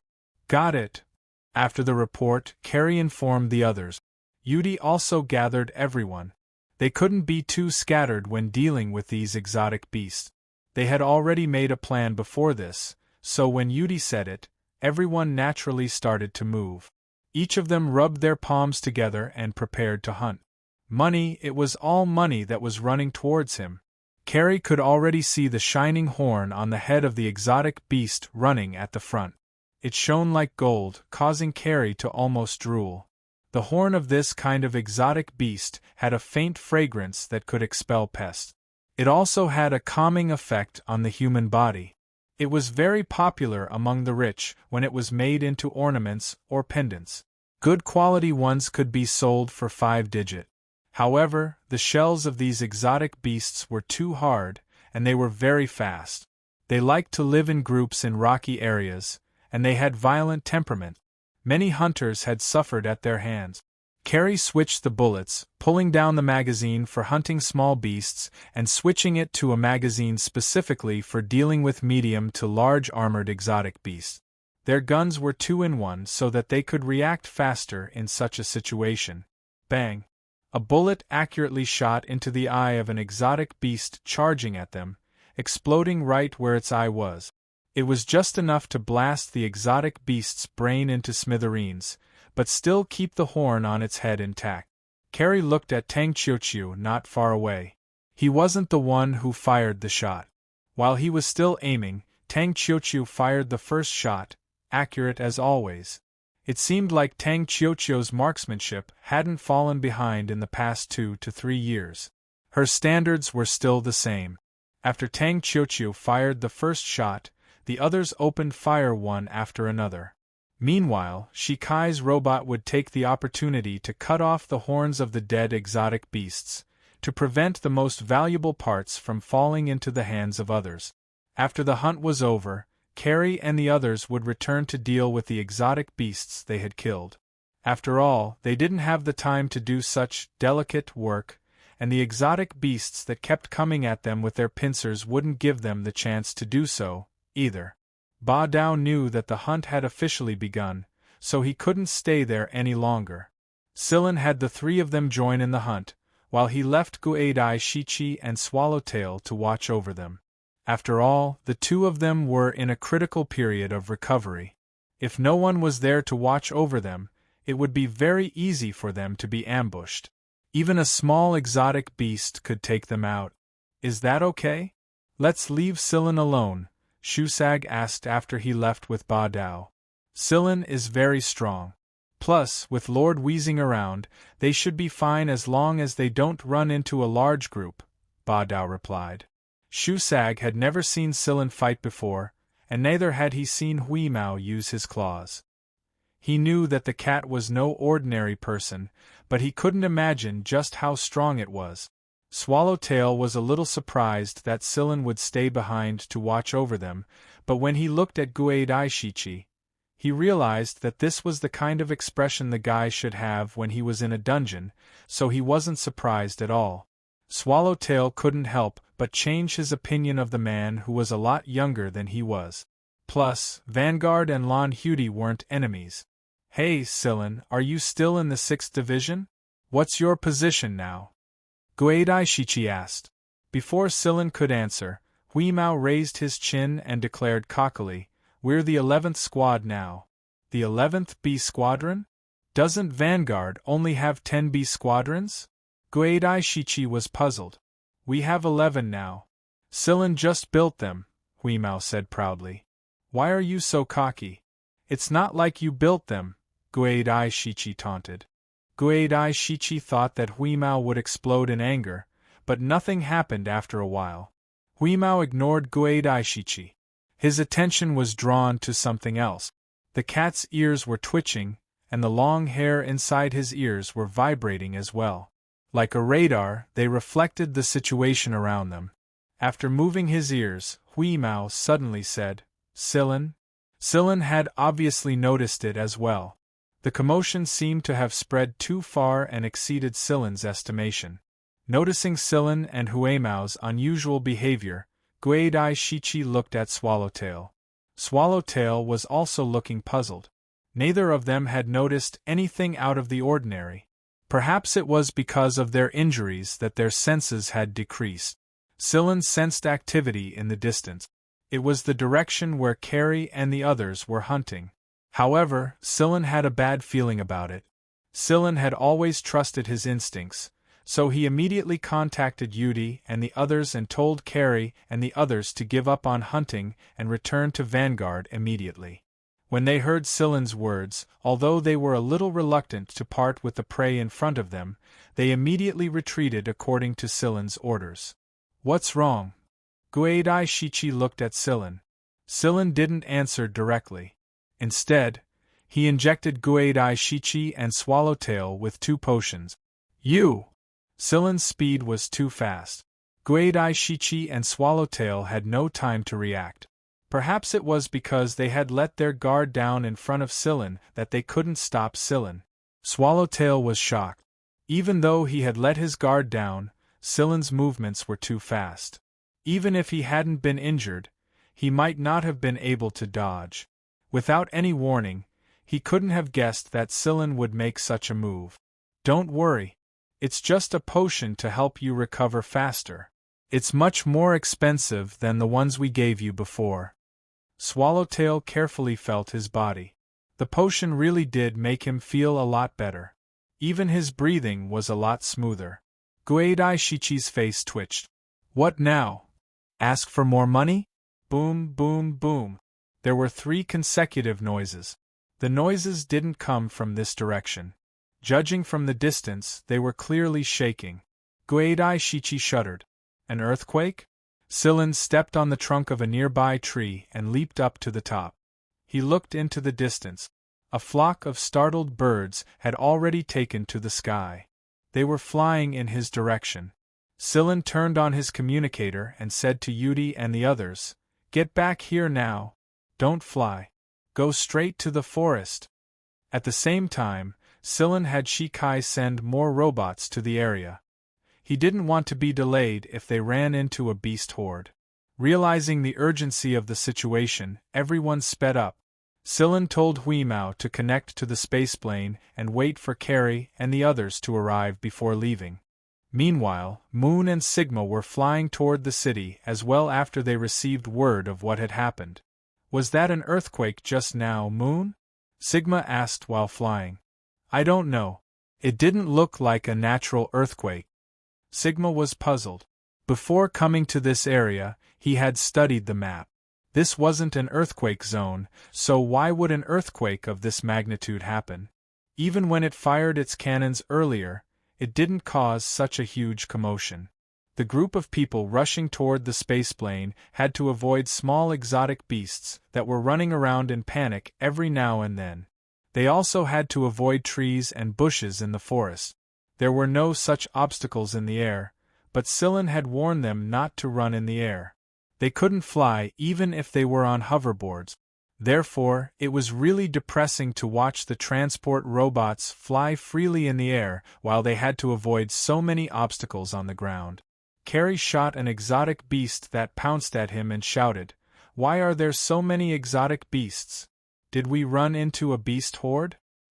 "It's a beast horde. Why are they all coming this way?" Yudi looked at the growing number of exotic beasts around them. These were the ones that were lucky.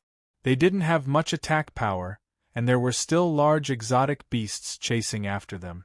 No wonder Silin had told them to retreat. The epicenter of the earthquake had come from 3 different directions in a triangular formation. If they had been any slower, they would have been surrounded by these beasts, and it would have been a lot more dangerous than it was now. Seriously, why is there an earthquake at a time like this? Xiao Shang grumbled. "Stop complaining and get back to the spaceplane." Yudi had just finished saying that to Xiao Shang when he heard 3 pop. One of them was only half a meter away from him, while the other 2 came from Xiao Shang and Carrie. After the 3 pops, 3 people wearing stealth equipment appeared and fell to the ground. All 3 of them had their heads blown off.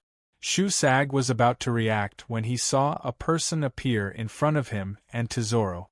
A slender blade pierced through his neck, and a figure appeared behind him. The person was holding a blade, and the blade was only 10 centimeters away from him. The blade beside Shusag's neck gave off a hair-raising aura as it pierced through the person's forehead. The person in front of him was none other than Silan. Silan and Huimao had rushed over as soon as they sensed something was amiss. It was just as he thought. Someone was trying to kill them. Shusag's eyelids twitched uncontrollably. If it weren't for Silan, either he or Tesoro would have been seriously injured or killed on the spot. These people were just too good at concealment, and the beast stampede had given them the perfect opportunity to conceal their auras. Someone's here. We're under attack. The others reacted quickly. Screech. Shikai released a strong interference electromagnetic signal. This electromagnetic signal could cause the invisibility equipment on those people to malfunction. As a robot maker, he knew stealth equipment all too well, and he carried an anti-stealth device with him out of habit. Thanks to Shikai's interference signal, everyone could see the intruders even without the aid of a device. It wasn't very clear, but it was enough. Snowball, who had always looked like a naive bear, swelled to a height of 5 meters, long fangs protruding, and its eyes changed. Its silver pupils were like a world of ice and snow, cold and cruel, making it look very sinister. Tang Qiuqiu threaded a strap under Snowball's armpit and tied it securely around its shoulder. This way, she could stay on Snowball's shoulder steadily, and at the same time, borrow Snowball's protection to look for opportunities to shoot the figures that appeared due to the interference. Meanwhile, Shueqiu was cleaning up the brainless alien beasts around him. He swung his arm and sent a couple of them flying. Judging from his strength, there was no way they could survive. Shueqiu might look clumsy, but he wasn't slow in the slightest. Even with his speed, Tang Qiuqiu was able to find opportunities to shoot at the intruders. Not only that, she was also able to land a headshot on every one of them. This kind of teamwork was probably something they had done many times before. Their teamwork was excellent, and they reacted quickly to the ambush as well. Shusag was busy taking care of the assassins around him. He had been careless earlier because he didn't pay attention to the beast horde. At the same time, this experience also made him understand that this was a new world with a new set of rules. Since he had decided to lead a wonderful life in this new world with Tesoro, he had to accept the cruelty of this world as soon as possible and integrate into it. This wasn't the Mist Bodhisattva Empire. This was a place where strength mattered the most. Every assassin here had gone through countless life and death battles, so their physical and mental fortitude were far superior to the average person's. Even Shikai's invisible robots couldn't keep up with the assassins' movements once they discovered their target. Even if they could keep up with the assassins in terms of raw speed, they couldn't do anything about it if their minds couldn't keep up. Therefore, they had to rely on their own strength to solve the problem. Pay attention to Qifeng, Shusag said to Tesoro. Leave the others to me. Pay attention to Qifeng's movements and claws. Shusag had been paying attention to Qifeng since a long time ago. It wasn't because Qifeng wasn't human like them, but because of Qifeng's claws. In battle, Qifeng's claws would always strike from the most precise and effortless angle. It wasn't a deliberate move, but an instinctive one. This was what shocked Shusag the most. Not even he could claim that his claws were better than Qifeng's. Moreover, Qifeng might look small, but even Shusag had no choice but to dodge his explosive power. He hoped that Tesoro could learn something useful from Qifeng. Qifeng aside, Shusag had also paid attention to Tang Qiuqiu. The two kids fought almost entirely on instinct and What kind of environment did these two children grow up in? Talent? Shusag had always believed that talent was only a decoration. The key was still the person. It was like a blade.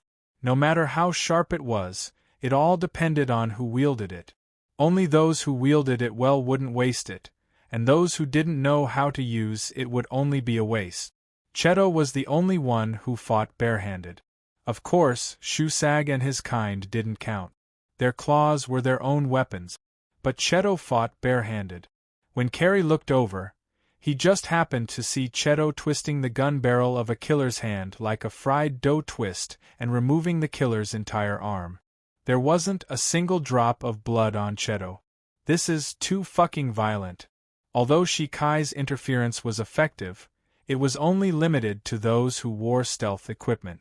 There were also some killers who could turn invisible to begin with, so they wouldn't be affected by the electromagnetic interference. Fortunately, there were only a few of them. After Shikai's interference forced the killers to show themselves, Silen turned his attention to the invisible people and eliminated them first. Ever since the chip inside his body was fully activated, Silen's constitution had improved by leaps and bounds.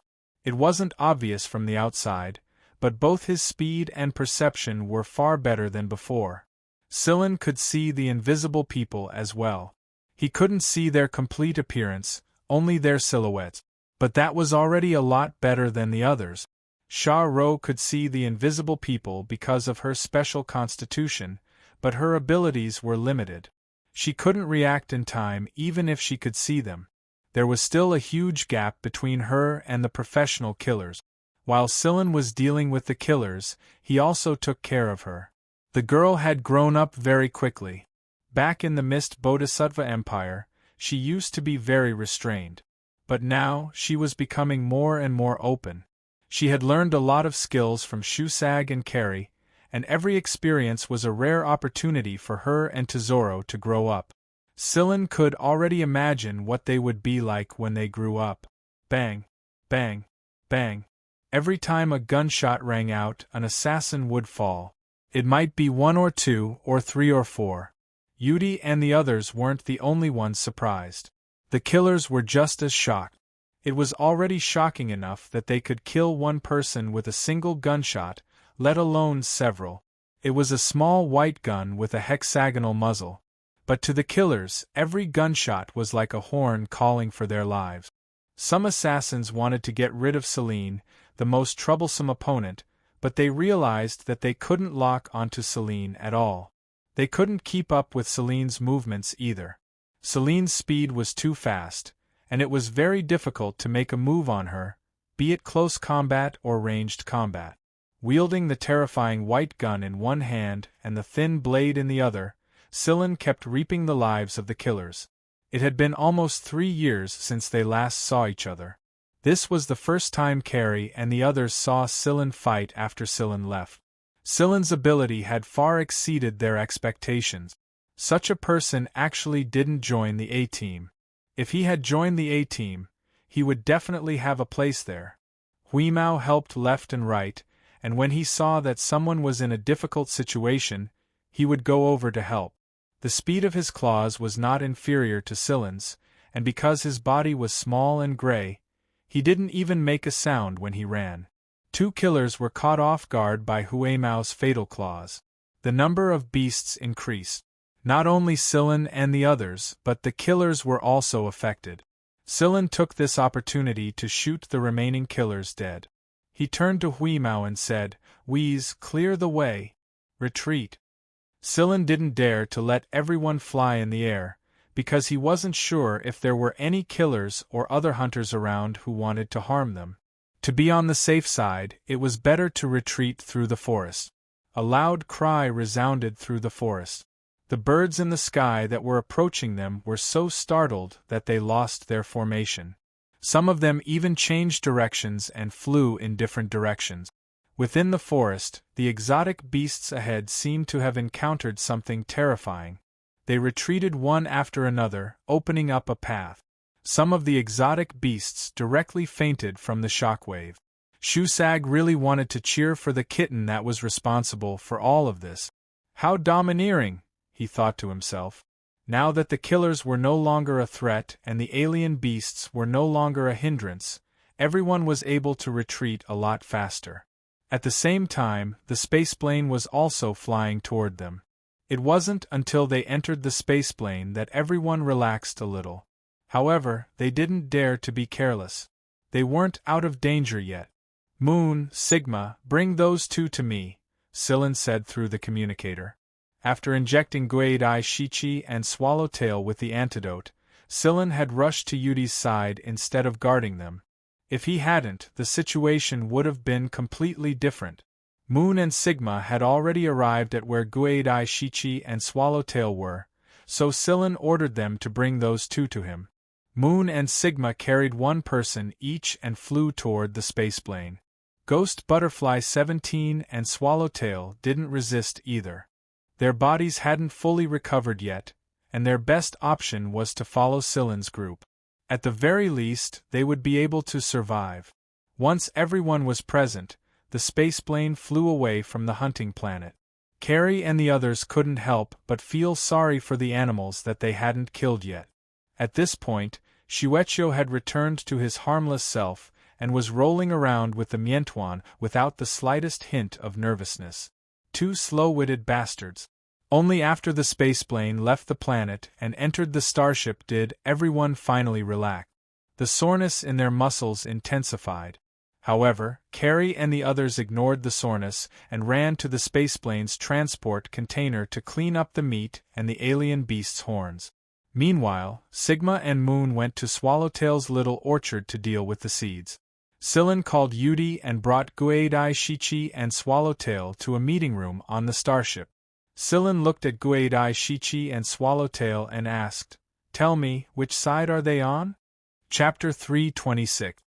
Hearing Sillin's question, Guadai Shichi frowned. "Who?" Sillin glanced at the other side. Keep pretending, keep pretending. That earthquake was obviously man-made. We weren't in a seismic zone, but there was an earthquake, and it happened while we were hunting. It was a three-way earthquake, and it forced the beasts to one side. This is a beast horde that wants to kill us, or take advantage of the chaos to kill us. Those killers were provoked by you, weren't they? Guadai Shichi and Swallowtail glanced at each other. They both saw the confusion in each other's eyes. They weren't faking it. They really hadn't expected it. You mean, those people tried to kill you? Guadai Shichi asked tentatively. Seeing the expressions on Guadai Shichi and Swallowtail's faces, Sillin and Yudi were also surprised. Yes, they tried to kill us, Sillin said with certainty. Could it be that they wanted to kill someone on your team?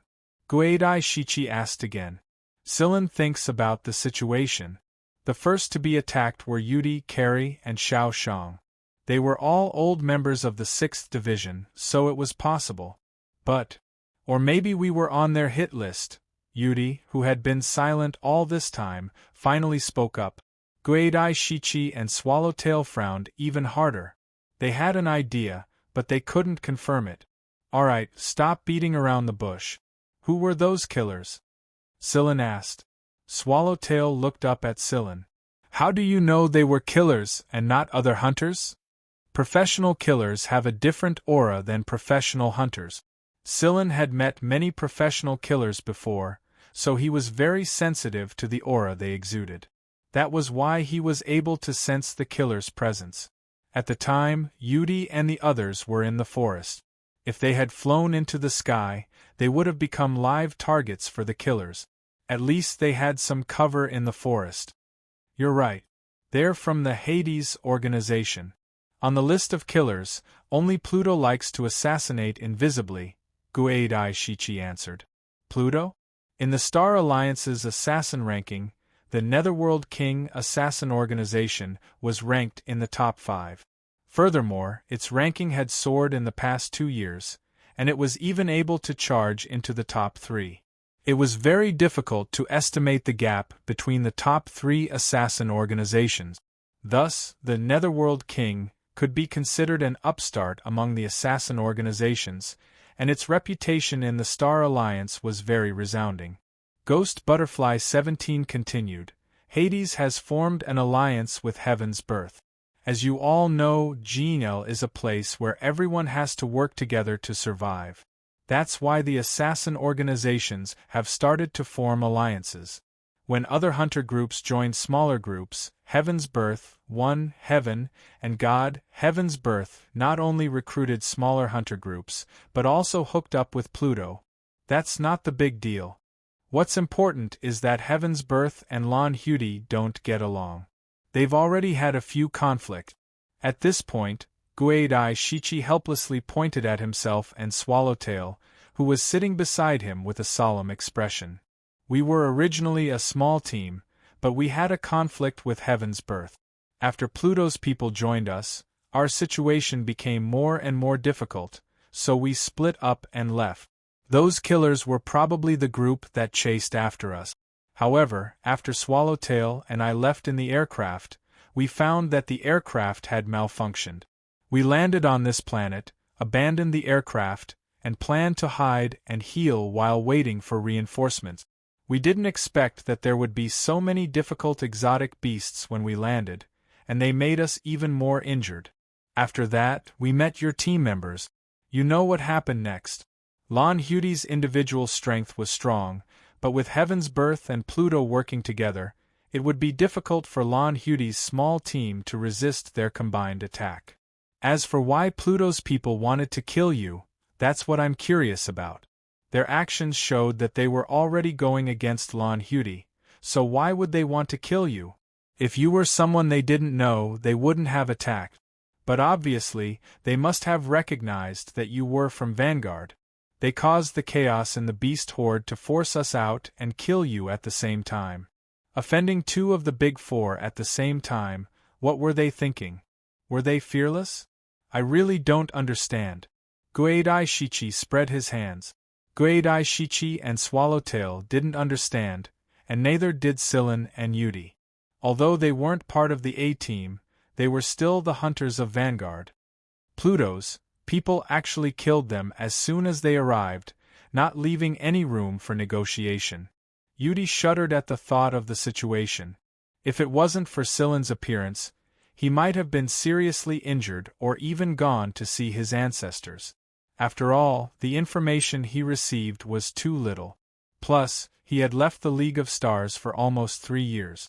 Many things had happened in these 3 years, and even now, Silen couldn't think of a reason. Do you have any information on Fog and Wuxia? Silen asked. There's nothing we can do. The assassin organizations on the assassin leaderboard are forming alliances, but the 2 giants outside the leaderboard are excluded. Why would they need to form an alliance?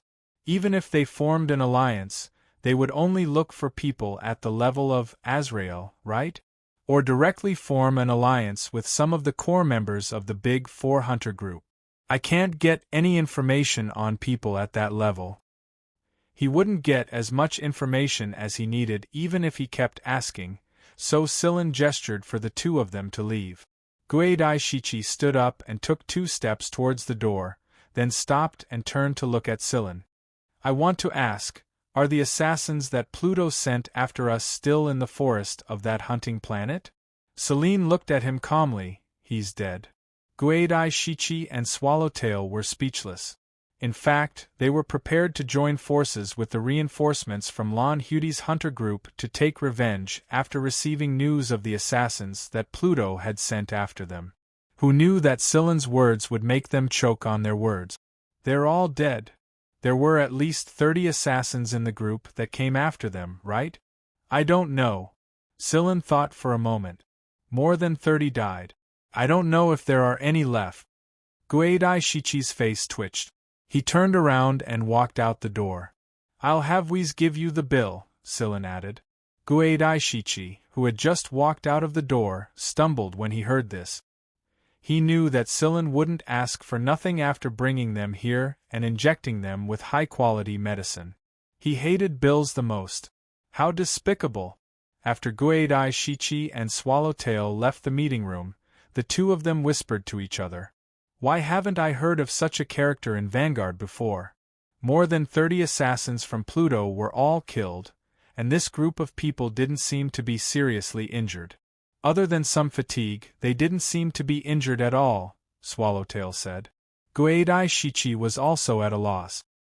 His understanding of the Vanguard B squadrons was limited to a small number of people, and they were all at least at the rank of lieutenant commander.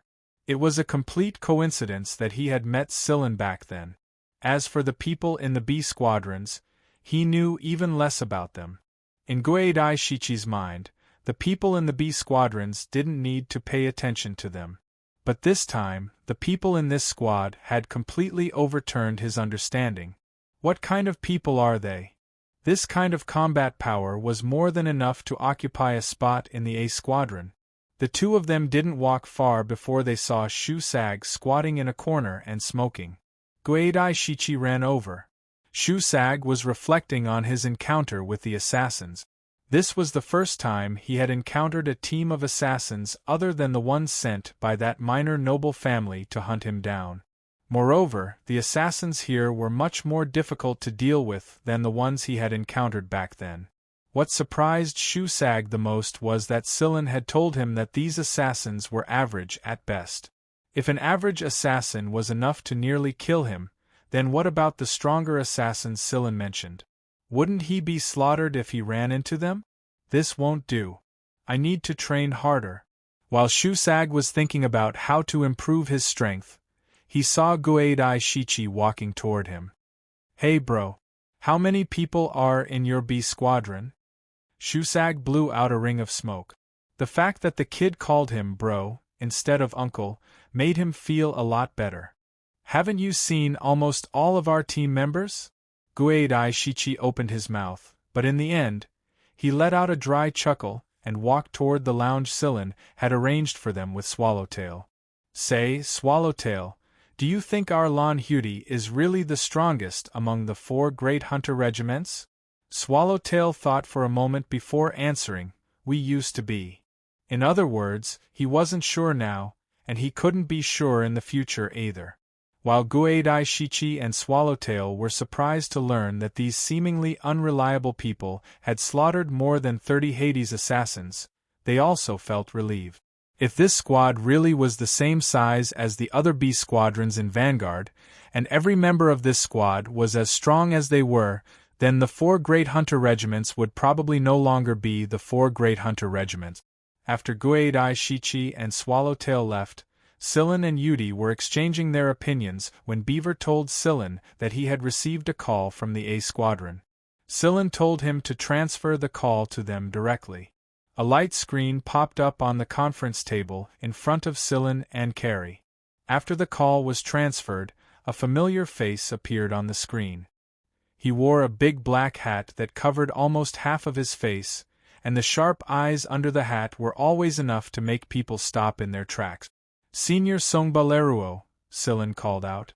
It was still the same expressionless face, but there was a hint of seriousness in his eyes. Silen, the main reason I'm contacting you this time is to inform you of one thing. Not long ago, the 7th B Squadron suffered a joint attack from the Heaven's Birth Hunter Regiments and the Hades Assassin Organization. They suffered great losses, and if the 3rd B Squadron hadn't arrived in time to rescue them, the entire 7th B Squadron would have had to rebuild itself. Silen and Yudi shuddered when they heard this. It was that serious? Normally, a B Squadron would only be brought up when more than half of the B Squadron had died. If that was the case, then the 7th B Squadron had suffered great losses. Right now, the relationship between Heaven's Birth and Vanguard is very tense. You must be careful if you encounter Heaven's Birth. Songbaleruo said. I know. We've actually run into a group of assassins already. Silen told Songbaleruo about the previous incident. Anyway, you must be careful. The situation is unclear right now, and you can't trust anyone completely.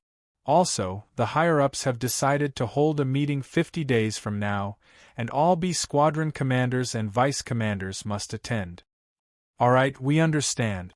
After the conversation with Songbaleruo, Silen thought that he could contact Moon, but he discovered that he couldn't get in touch with him at all.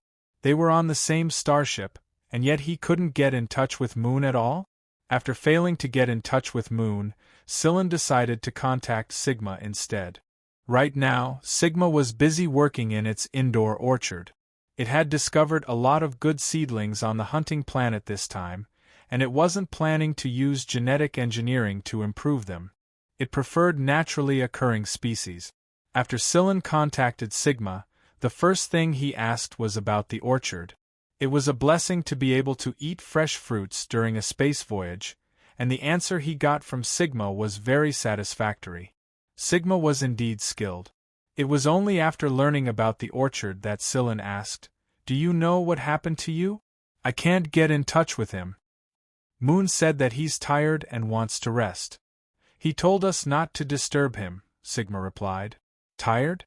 A robot that could work for a long time just by absorbing light energy was saying that he was tired?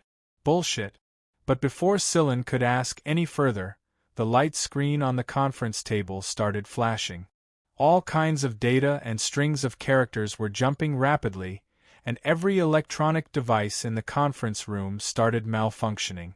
In the game room on the starship, Tang Qiuqiu was fighting Carrie in a one-on-one shootout, and Shueqiu accidentally bumped into Tang Qiuqiu while playing with Qifeng, causing Tang Qiuqiu to make a serious mistake. Carrie took advantage of the situation and started yelling about turning the tables. Just when Carrie was about to turn the tables, the game system suddenly froze. Carrie was having a great time playing the game, and the spectators were also getting excited. Everyone knew that something like this would happen. At the same time as the conference room Scylla was in, all the electronic devices in the game room started malfunctioning, and the lights in the room started flashing more and more frequently. Everyone's first reaction, "Shit, the system crashed at this critical moment." Their second reaction, "Enemy attack." Dias's 2-year-old son, Locke, was rolling around with Shueqiu and the others. When he saw the situation, the little guy's eyes widened in curiosity, and he let out a squeal. Huh! Before he could finish his squeal, Shueqiu grabbed him by the straps on his back and carried him in his arms, just in case something happened and he couldn't react in time. What happened? Enemy attack? Or did we encounter an ion storm? Carrie and the others rushed out of the game room and ran to the command room. Unlike everyone else, Hui Mao was squatting on the tea table, lazily eating a bag of fish biscuits, oblivious to everything else.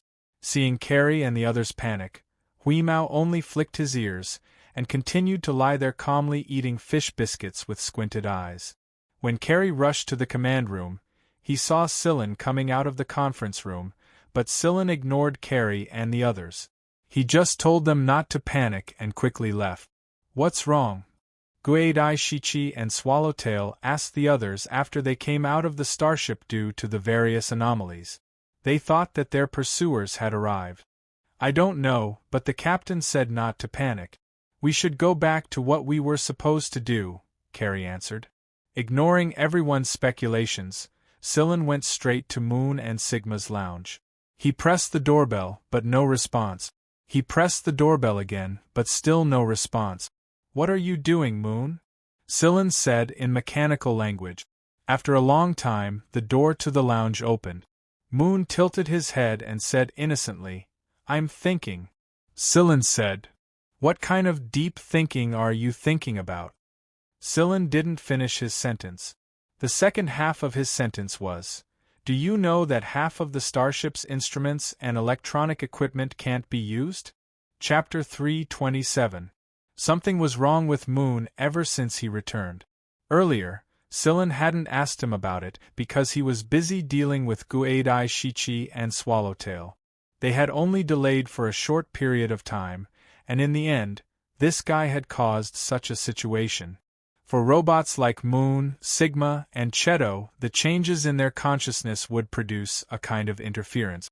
Normally, they would try to suppress the interference, but it was obvious that Moon was too absorbed in his thoughts to do so. Therefore, the interference started spreading from Moon's room to the rest of the world through the communication network and electrical circuit. That was how the phenomenon he had just seen was caused. It was the same as when Huimao and Silin passed through the spacetime vortex and released the machine language, radiation that caused Sigma's machines to go on strike. Shikai called it machine mind invasion. It was a hurdle that many robot researchers had to face. If they handled it well, they would gain a great deal of help, but if they didn't, they would suffer a backlash. Be it the League of Stars or the Mist Bodhisattva Empire, there had been a lot of robot betrayals that caused a backlash. What's wrong, Moon? Silin walked into the room, pulled out a chair and sat down across from Moon. Moon lowered his head and twirled his fingers. He looked like he couldn't bring himself to say it. After a long time of dawdling, Silin finally understood why Moon was throwing a tantrum. Moon had fired a couple of cannons while he and Sigma were searching for the seed. Now that he thought about it for a moment, he realized that the assassins must have used his cannons to cause a ruckus in the beast hordes and come up with a plan to trigger a three-sided earthquake. That was why Moon felt very guilty. He was the one who didn't think things through. Thankfully, there were no casualties this time, or he would have felt guilty for a very long time. That was why Moon had gone into self-reflection ever since he returned. He was so absorbed in his own self-reflection that he caused a lot of the starship's instruments and electronics to malfunction. Now that he knew that he had caused trouble again, he felt even more ashamed than before. That was why he stood in front of Silin with his head lowered. Silin looked at the original robot in front of him. Aside from the fact that it looked like a robot, it had the same personality and thought process as a human. It would be proud, throw a tantrum, and feel guilty. The fact that he felt guilty meant that he actually valued the people in the team very much. He had already approved of the people in the team. Those who were not approved would be separated from his own world, and he wouldn't care whether they lived or died. Silin was quite pleased to see you like this. At least this was a good sign, wasn't it? Silin raised his hand and placed it on Moon's round head. He rubbed it like he was rubbing Huimao, feeling the cold, hard metal under his hand. It's not your fault. Even if it wasn't for you, they would still have caused such trouble. You did a good job. When it's time to shock them, you should shock them and teach them a lesson. Otherwise, they'll think that you're easy to bully and become even more aggressive. But those killers still found an opportunity, Yu said in a low voice. You just happened to be at that point. This is the League of Stars, not the Mist Bodhisattva Empire. Do you know the rules of survival here? Strength reigns supreme. That's right. Strength reigns supreme, even if some things are unavoidable. Even if you hadn't fired the cannons, other hunters would have done the same. Think about it. What would have happened if you hadn't fired the cannons? They will take the initiative to attack, and the commotion caused by their attacks might not be smaller than the commotion caused by your cannons. Yu thought back to the situation. It was true that he had attacked the hunters hiding in the forest because he sensed that they were up to no good. If he hadn't attacked them, there was no telling what the hunters would have done. So don't think too much into it. Some things are unavoidable, and we can only face them head-on. Silin didn't say anything more. It would be counterproductive to say too much. Silin wasn't worried at all. Naturally, he could understand more with Moon's way of thinking.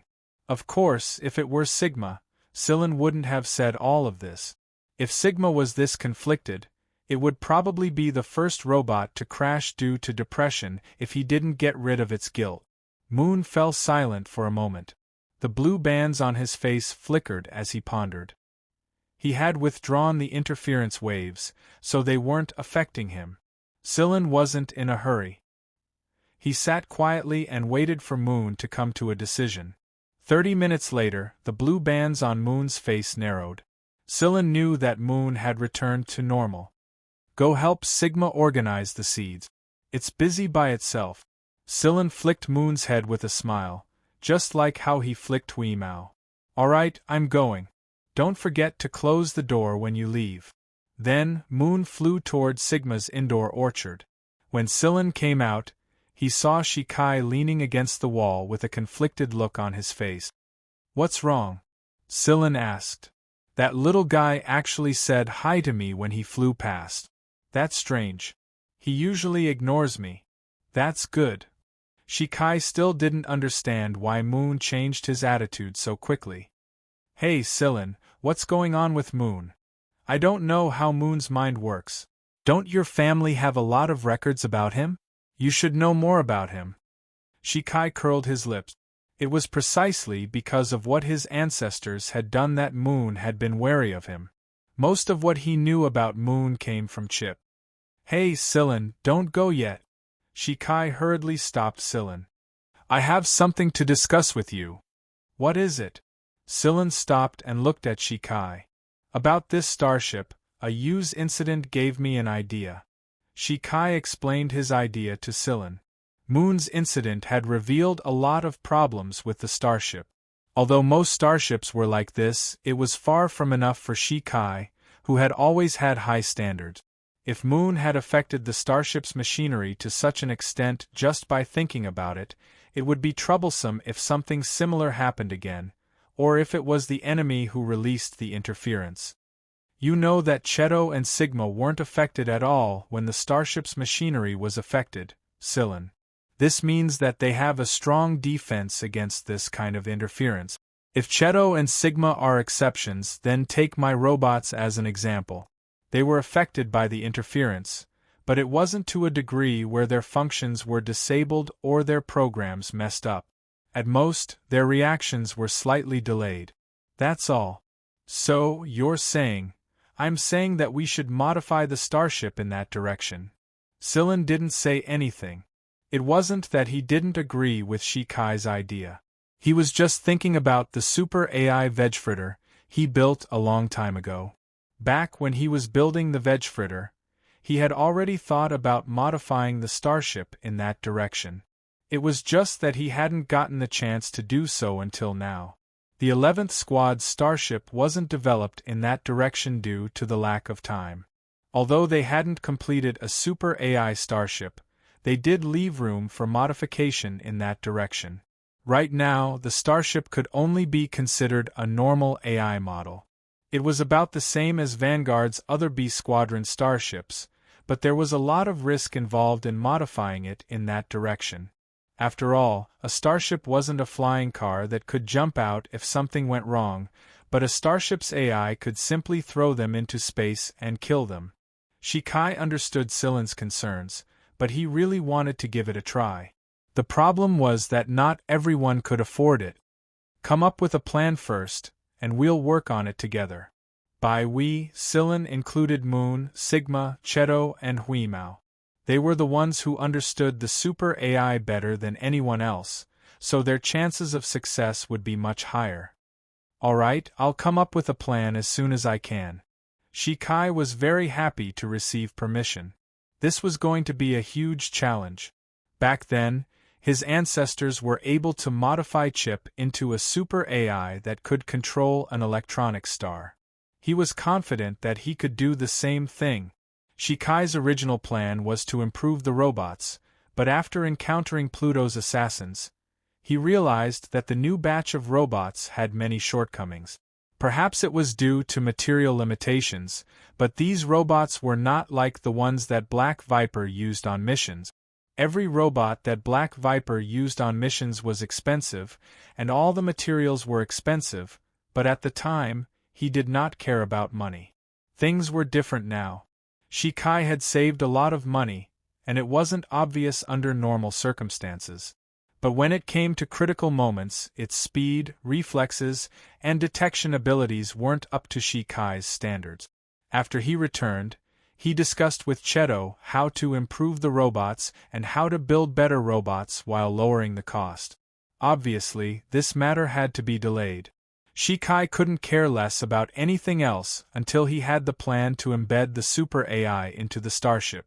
When Sillin returned to the command center, he was still thinking about how to embed the super AI into the starship.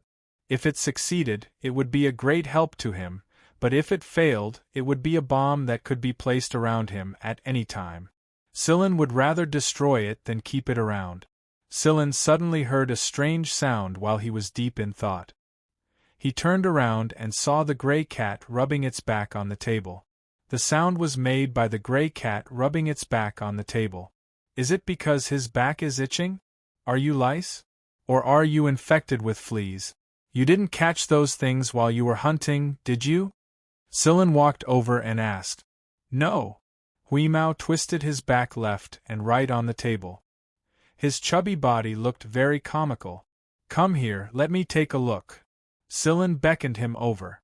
Huimao immediately kicked his hind legs and crawled in front of Sillen. Sillen scooped Huimao up and scratched his back a few times. However, Sillen immediately noticed a problem. There were 2 protrusions on Huimao's back. They looked like bones, and they were long and oval in shape.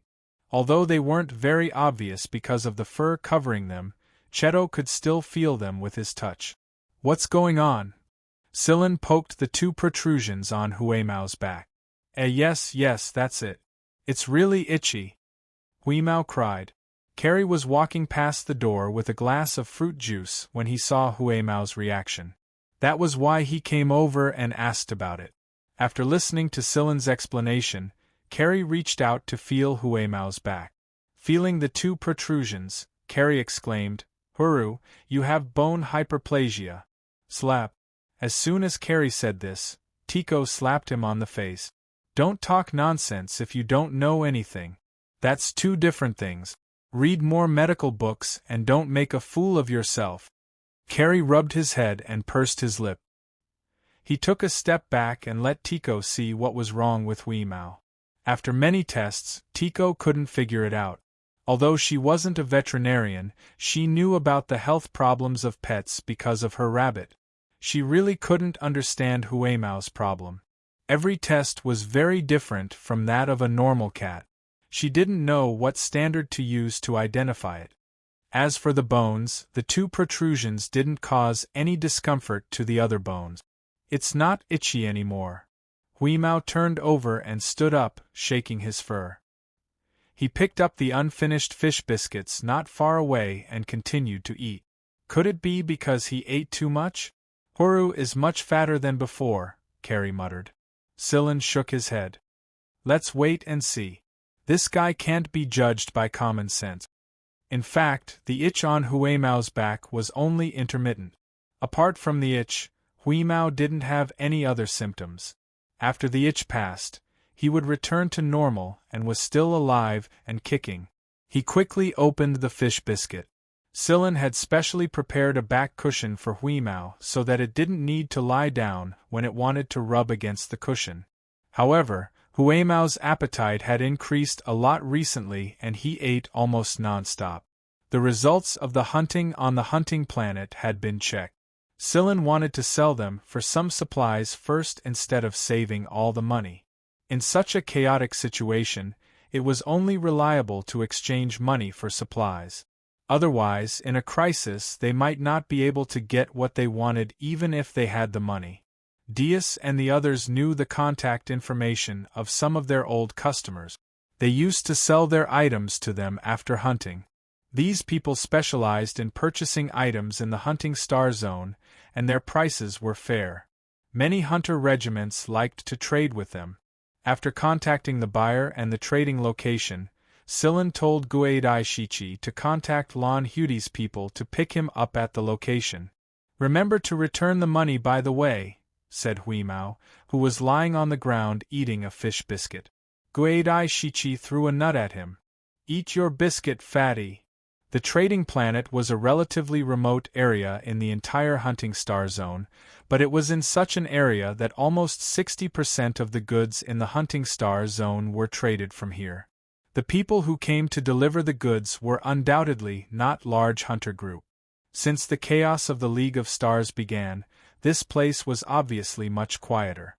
There were only a few starships and spaceships docked at the spaceport outside the planet. There are no starships from Heaven's birth. Should we dock the starship at the spaceport or park it somewhere else invisibly? Carrie asked. Invisibly. We'll take the spaceship over to do the trade, said Sillen. After finding a place to hide the starship, Sillen and the others split into 3 groups and took the spaceship to the trading planet. Because they had informed in advance, Scylla and the others flew directly to the trading location. It was a vast manor, with tamed exotic beasts in the surroundings. The exotic beasts that people spent so much effort to tame all had their own selling point. Those people were just maximizing their value. There was no need to take the initiative to contact them. There were already people coming out from the manor to meet them. Scylla left this series of matters to Dias. After all, he was a veteran and familiar with the other party. While the other party was inspecting the goods, Scylla looked at the surrounding scenery. There were some buildings and breeding grounds for exotic beasts on the vast grassland that was filled with the scent of grass. The exotic beasts that were once fierce on the hunting star were now leisurely strolling on the grass, enjoying a comfortable life.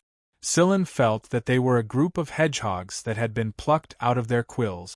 Hui Mao, Shueqiu, and the others were rolling on the grass. Tico put the little rabbit down to eat the grass.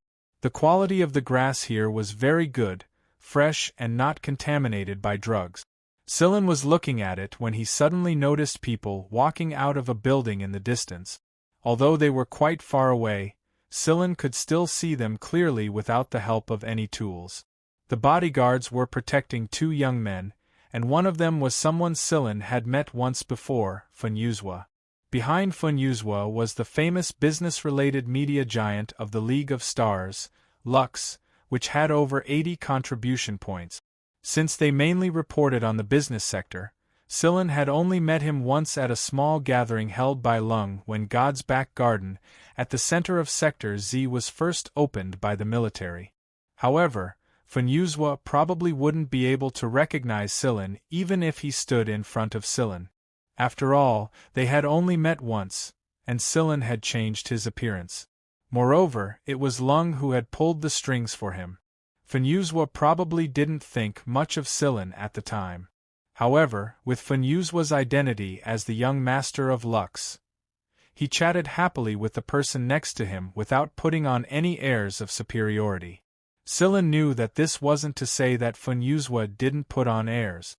If it was someone of lower status, Funyuzwa would definitely put on airs. However, the fact that he didn't put on such an attitude meant that the other person's background was pretty big. The young man gave Scylla a sense of familiarity even though he had never seen him before. The young man looked a little thin and weak, and Scylla could tell from his walking movements that he wasn't very strong. The young man's bodyguards were all experts, and no matter where the young man went, the bodyguards would always be able to protect him from the best angle possible. The young man wasn't very strong, but his senses were very sharp. When he noticed that someone was staring at him, he looked towards Scylla. However, he moved his gaze away after a single glance. The bodyguards around him were very wary of Scylla, and they were paying attention to Scylla's situation at all times. Strange, have I really never seen that person before? Why does he feel so familiar? It was at this moment he heard Yudi's shout. Scylla shook his head and walked towards the direction. However, he had only taken 2 steps when Scylla suddenly paused and widened his eyes. That person. Chapter 328. Scylla. It's Scylla. Yudi waved his hand in front of Scylla's eyes when he noticed that Scylla wasn't responding to him. What is it? Scylla asked, but his eyes were focused on the people standing in front of the building. Do you know them? Yudi asked. Scylla shook his head. I only know one of them. I don't know the other. Do you know who the man in the brown windbreaker is? I don't know. I've never seen him before. Who's the guy next to him? The young master of Lavish, Funyuzwa. Oh, a rich young master? He's rich. Speaking of which, a man who can chat so happily with the young master can't be simple, can he? Scylla shot a glance at the tamed alien beasts rolling around on the grass and teasing them. He shook his head and decided not to count on them. Cheto, help me investigate that man, Scylla said to Cheto in secret. The reason why Scylla found the man familiar wasn't because he had seen him before. It was because the man's facial features reminded Scylla of Genya. It made Scylla think that he was Genya. Silen had seen Genya's image when he was young back at the Gen family's residence. Genya at the time looked a little like this man. There were a lot of people in the League of Stars who looked exactly the same as Genya. Although the man didn't look very similar to Genya, and even if they were related by blood, Silen felt that there was something special about him. Silen believed that it wasn't an illusion or a misreading of his face. It was because of Silen's intuition, and Silen always trusted his intuition. Silen would find a way to obtain the man's DNA for verification.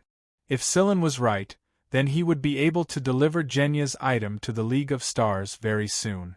Fenuzwa asked the person next to him, Xingfu, do you know that guy? The man called Xingfu looked at Silen's direction and said, How the hell would I know them? You know that I've never left Sector S before, and I'm surrounded by bodyguards all the time. I don't even have any privacy. That's strange. Fenuzwa took the warm tea from the servant and called over a bodyguard behind him. Investigate the people over there. Yes. After receiving the order, the bodyguard silently retreated. Fenuzwa usually drank wine. In Fenuzwa's knowledge, this kind of warm tea had always been liked by middle-aged and elderly people, so Fenuzwa disdained to touch this thing. However, the person beside him was a little special, so Fenuzwa drank with him. He even put on a satisfied expression as if he was tasting the tea. Come on, if you don't want to drink this, then don't. Xingfu took another cup of tea from the servant and took a sip with a frown. Then, he said, if it wasn't for my constitution, I wouldn't have fucking drunk this thing. Ahem, did your father forbid you from undergoing surgery and genetic medicine? Fenuzwa asked curiously. Considering their background and wealth, there was no way they couldn't even perform a simple surgery. Besides, even if Xingfu's genes were crap, they shouldn't be so crap that he couldn't even endure a surgery, right? Xingfu shot him a glance and said, My grandmother forbade it. Realization dawned on Fenuzwa. Ah, so it's the Queen's decision. No wonder. If it wasn't for my grandmother, we would have been like everyone else a long time ago. At the very least, we'd be able to run and fight like a normal person, instead of doing girly things all day long like a cripple. They're drinking wine, and we're drinking warm tea, no less. Aren't they afraid that I'll go soft from drinking this thing? The bodyguards behind Xingfu looked like they were deaf, and they couldn't help but feel embarrassed. One of them, who was probably the head of the bodyguards, cleared his throat and reminded his young master of the situation. However, the young master pretended not to notice and continued venting his dissatisfaction. What do you think happened? My grandmother is a domineering person. She's resourceful and bold, or she wouldn't have been called the queen. Why would she allow us to be trash like this? Xingfu continued. Fenuzwa hurriedly covered it up with the excuse of drinking tea. The man could criticize the queen, but he didn't dare. Setting aside whether the queen would do anything about it, his old man wouldn't let him off the hook for sure. Why didn't she call him Her Majesty instead of Her Majesty? It was because the queen was just a title someone else had given her. There might be a lot of people in the League of Stars who hadn't heard of the name Queen before, but ever since the chaos began, more and more people had learned of the name. Everyone knew that the Queen referred to the one in Sector S. She was the leader of one of the three great forces of Sector S, Golden Beginning, and the Queen Exion Angenia. Ever since the League of Stars chaos ended, a power struggle had broken out in Sector S, and in the end, only three great forces were left: Flying Snake, Fire Phoenix, and Golden Beginning. Queen Exion Angenia was the ruler of Golden Beginning. Fenuzwa wouldn't have cared so much about Xingfu's feelings if he was just the grandson of the Queen of Sector S. Some of Fenuzwa's friends were dissatisfied with Xingfu's politeness, but Fenuzwa simply smiled and said nothing. Everyone knew that Xingfu was the Queen's grandson, but there was one thing they didn't know. Xingfu's aunt was Exion Prisa, the only huntress of the 6 stars of Hunt. Every star rank hunter had powerful connections, and even Osculos, the loneliest of them all, had a lot of forces behind him. That was why his death caused such a huge commotion. Xin Prisa had connections with the military, the government, the hunter regiments, and some of the big families. Her connections were something that Fan Yuzhua had to be wary of. It was why Fan Yuzhua had always been so considerate of Xingfu. Xingfu was still complaining to himself and ignoring the awkwardness of the people around him. It wasn't a good thing to listen to the queen speak ill of him, and there was no telling when trouble would come knocking on his door. While Fan Yuzhua was trying to figure out how to respond, the bodyguard he had ordered to investigate Silen's group walked up to him quietly. "Young master, those people are hunters from Vanguard's 11th B Squadron. They're here to trade their goods." "Vanguard? 11th B Squadron?" Xingfu wasn't the one who asked the question, but Fan Yuzhua himself. He might not be strong, but his hearing was pretty good, and Fan Yuzhua wasn't planning to hide anything from him. The bodyguard didn't lower his voice, so Xingfu heard everything the bodyguard said.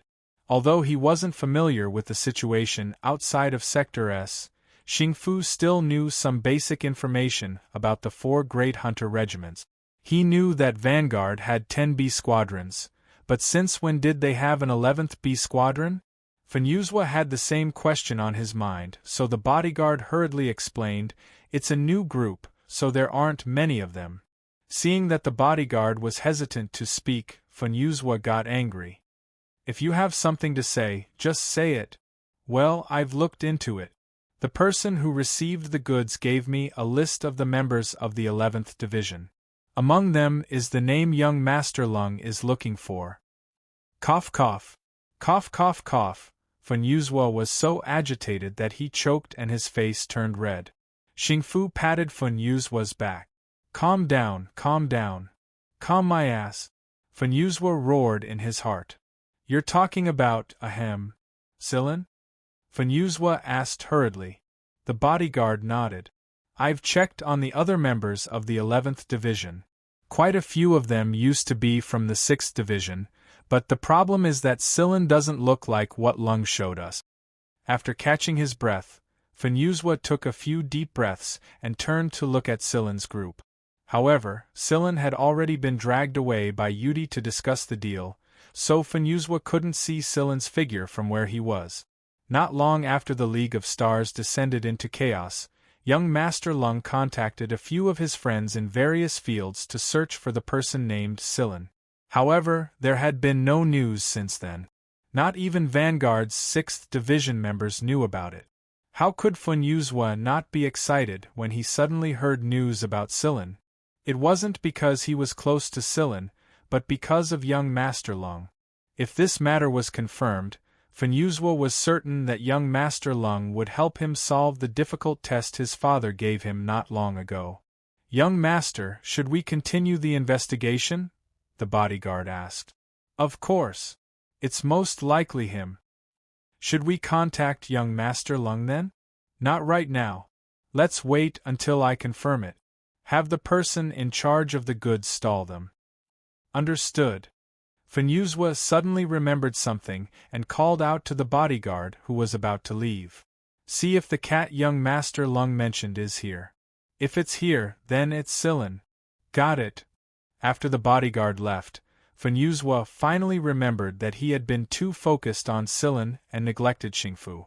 He was about to apologize when Xingfu spoke up first. "Silen? That name sounds familiar. I think I've heard it somewhere before." Fan Yuzhua thought for a moment and smiled. "Oh, I forgot to tell you. Silen is acquainted with Fire Phoenix's Pianhua and Flying Snake's Ciji. Did you hear it from one of them?" "No wonder." Xingfu clapped his hand. "I was wondering why it sounded so familiar. I heard Pianhua and Ciju talking about him before. Is he acquainted with young Master Lung too?" "I wouldn't have noticed if you didn't mention it, but he seems to be acquainted with a lot of people." Fan Yuzhua was surprised. Silen wasn't the kind of person who would take the initiative to befriend people, and he wasn't exactly friendly either. However, he was acquainted with a lot of people. He had learned a few things about Silen from Lung. It wasn't everything, but it was enough to surprise anyone. Then I'll have to meet him. It's not every day that I'm out here, so it's good to make some friends. Xing Fu's depression from his constitution was mostly dispelled. But I have to remind you that Sillin is a member of Vanguard right now. I don't think Golden Beginning is on good terms with Vanguard, is it? Fun Yuzhua asked. Xing Fu didn't mind. That's different. I'm here to meet Sillin, not Vanguard. Plus, a newly formed squad isn't going to affect Vanguard as a whole, is it? Fun Yuzhua thought. I can't say for sure. Sillin received a message from Cheto right after the deal was concluded. The man was indeed from Sector S, and his name was Xing Fu. Xing? All three Zhen Xingming brothers had the word Xing in their names. Was it a coincidence? Cheto couldn't get his hands on Xing Fu's DNA because the bodyguards were too well protected and cautious. While Sillin was thinking of a way to get his hands on Xing Fu's DNA as soon as possible, he turned around and saw Fun Yuzhua walking towards him with a smile on his face. Xing Fu was with him. Fun Yuzhua and Xing Fu walked over with their bodyguards behind them. The 11th Squad's members were all looking at them warily as they made their way over to the main hall. Is that you, Sillin? Fun Yuzhua asked before he even got close to Cheto. The moment Fun Yuzhua said this, Sillin knew that Fun Yuzhua definitely knew. Sillin didn't bother to hide it either. He walked up to Fun Yuzhua and greeted him. Long time no see, Fun Yuzhua. It really is you. What happened to you, kid? It's a long story. What are you doing here? Sillin asked. I'm here to see if there are any tamed alien beasts I can bring over to the 11th Squad. I'm also here for a stroll, Fun Yuzhua replied. He was here mainly to keep Xing Fu company. He could have just sent someone to do the job himself otherwise. Sillin smiled and looked at Xing Fu next to Fun Yuzhua. Oh, allow me to introduce you. This is Xing Fu. Fun Yuzhua didn't bother to introduce him. Hello, nice to meet you. I've heard about you from Pianhua and Sijiu, Xing Fu said. Sillin and Xing Fu had become a lot more familiar with each other after Fun Yuzhua mentioned Pianhua and the flying snake Siji. However, the bodyguards around Xing Fu would raise their guard every time Sillin tried to get close to Xing Fu, and Xing Fu didn't object to it at all. Oh right, Sillin. Why don't you contact young Master Lung right now? He's been looking for you. Fun Yuzhua had one of his subordinates bring him the communicator Lung had given him. The Andryra family had their own communication network, and this place was the Andryra family's property. It was just that not many people knew about it.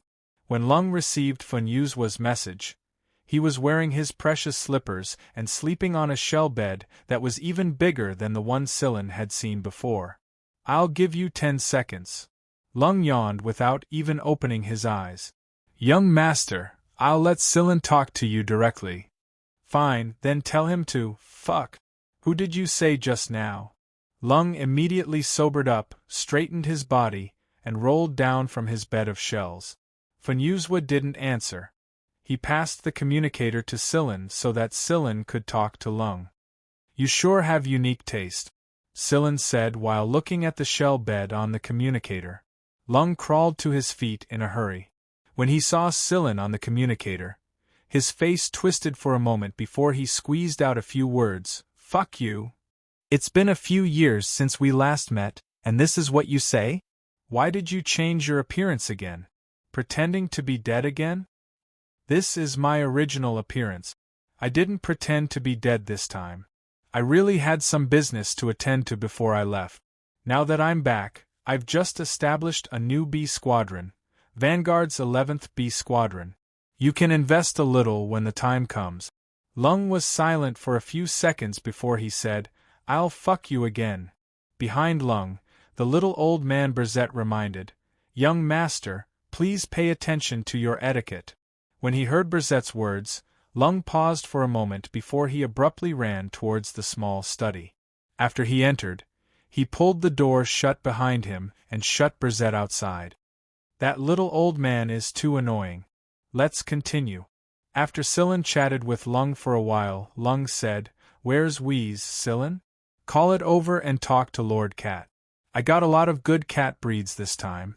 Let's see if there's any that Lord Cat likes. Sillin. Lung wanted to talk to Wheeze, so Sillin went to the grassland to look for Huimao. Huimao wasn't playing with Shueqiu and the others right now. We said it was sleepy just now, so it left, Shueqiu said. I'll go look for it. You guys keep playing. Don't scare those alien beasts too much. Why is that alien beast bald? Shueqiu, Miantuan, Qifeng, Moon and Sigma, who came to play on a whim, turned their heads away in unison and avoided answering. Never mind. Let them do whatever they want. Sillin sensed Wheeze's general location for a moment, and Cheto sent him a message while he was walking in that direction. I've got his DNA, and it's just as you thought. They're related by blood, and if I'm not mistaken, they're grandfather and grandson, Cheto said. I knew it. Sillin had been thinking about visiting Sector S to search for Genya's logbook and the person Genya mentioned, but he didn't expect to run into Xingfu here. Xingfu's full name was probably Zhen Xingfu. Xingfu also mentioned that he had a younger sister called Xingji. Perhaps only a few people would know the true meaning of Foggy's name. Cheto continued, however, there's something wrong with his DNA. Unlike a normal person's DNA, his DNA is too muted for too long. It's a flaw that makes him look thin and weak. Sillin understood Xingfu's condition. The Gen family's DNA was different from the others. Most of the Gen family's DNA was muted, and the natural plant hormones extracted from the Fuji tree would cause their DNA to change. The Gen family would inject a portion of the DNA into their DNA at birth, and then another half at adulthood to trigger a change in their DNA and remove the muted state. The DNA was unique to the Gen family's DNA, and Genya didn't have the time to inject the other half of the DNA into his body. That was why his DNA was so flawed and aged so quickly. Clearly, Xingfu was in the same situation. That being said, Xingfu didn't even inject the DNA when he was born. No wonder he looked thin and weak. Sillin wondered how Xingfu's father, Genya's son, was doing. Sillin thought about how he should tell Xingfu about Genya as he walked toward Huimao. On a grassy field not far away from where the alien beasts were kept, Huimao was lying on its side with its belly facing Sillin. It was enjoying the warm sunlight and sleeping soundly, its paws still clutching a bag of fish biscuits. Huimao's ears twitched a little when he heard the familiar footsteps. Then, he went back to sleep. Maybe it was because its consciousness had sensed Sillin's approach, but Huimao rolled on its stomach and rubbed its body against the grass. Sillin was just about to tell Huimao that Lung wanted to talk to him when he suddenly paused and looked at Huimao with a strange expression. Wheeze, what's that behind you? Chapter 329. Upon hearing Sillin's words, the gray cat lazily half-opened its eyes and let out a slow yawn. What did you say? Sillin pointed at Huimao's back. What's that thing on your back? My back? Huimao suddenly felt an itch on its back, so it cocked its head and raised one of its hind legs to scratch it. The moment it did, however, it realized something was wrong. Thus, on the vast grassland, the sound of a cat's meow suddenly spread out with a different tone. The tamed beasts that had just calmed down were thrown into chaos once more. What's wrong? What's wrong? Carrie and the others searched for Huimao everywhere they went. They were all very familiar with the cat's meow. Meanwhile, Xingfu's bodyguards quickly formed a defensive formation the moment the cat's meow rang out. It was a conditioned reflex. There were two gray things growing out of Huimao's back. He didn't know what they were, but when Huimao woke up, the two gray things slowly unfurled and grew wider and wider. Wings? Sillin couldn't help but wonder. Who would have thought that the cat's words would come true? But Sillin stared at Huimao's round body. Can it really fly? The wings were shaped like wings, but they weren't made of feathers. Instead, they were made of the same ugly gray fur as Huimao's body. Huimao extended its wings a little more, so that it could wrap itself around its body several times. Huimao rubbed its wings with its paw and grinned like an idiot. It didn't even care about the bag of fish biscuits anymore. How did you grow wings? Silin asked. I wanted them to grow, so I did. Huimao bounced around like it was showing off, flapping its new wings loudly. It didn't know why, but it kept dreaming of a pair of wings, and that's how it grew them. Huimao wondered when its next dream of eating fish biscuits from a starship would come true. Fly around and get used to your new wings, Silin said. All right. Huimao shook its feathers, raised its head, straightened its tail, and flapped its wings. Shake again. Shake again. 2 minutes later, Silin looked at Huimao, whose 4 paws were still on the ground, and could not help but say, You're flapping your wings, not riding a bicycle. It would be strange if you could fly with your wings out of sync. In order to stop Huimao's uncoordinated vibrations, Silin squatted in front of Huimao and raised his hand. Look at my hand. Flap your wings according to my gesture. Come, up down, up down. Huimao also knew that he had to coordinate the 2 wings, but it wasn't easy to control them. It tried its best to make the 2 wings vibrate according to Silin's gestures. After a long time, the 2 wings were finally able to synchronize, and its plump body gradually left the ground. Meow meow meow. Silin couldn't help but give the gray cat a reminder when he saw that it was getting carried away while flying in irregular arcs. Focus! Huimao was indeed getting carried away. After flying in the air, it wanted to show off to Shueqiu and the others. Just as it was flying towards where Carrie and the others were, a gust of wind suddenly blew and disrupted Huimao's rhythm. Plus, it was not familiar with controlling its wings, so it fell from the sky and knocked out an exotic beast that was dozing off and could not dodge in time. The group of exotic beasts looked at their companion, who was lying on the ground for a long time, and immediately classified Huimao as highly dangerous. Therefore, as soon as they saw a suspicious figure in the air, the exotic beasts would run away as if they were avoiding their natural enemy. Fortunately, the place was big enough, or else they would be in trouble. What is that? Carrie asked Yudi, dumbfounded, as he looked at the familiar-looking fellow that flew out from the chaotic group of exotic beasts. It's a snore.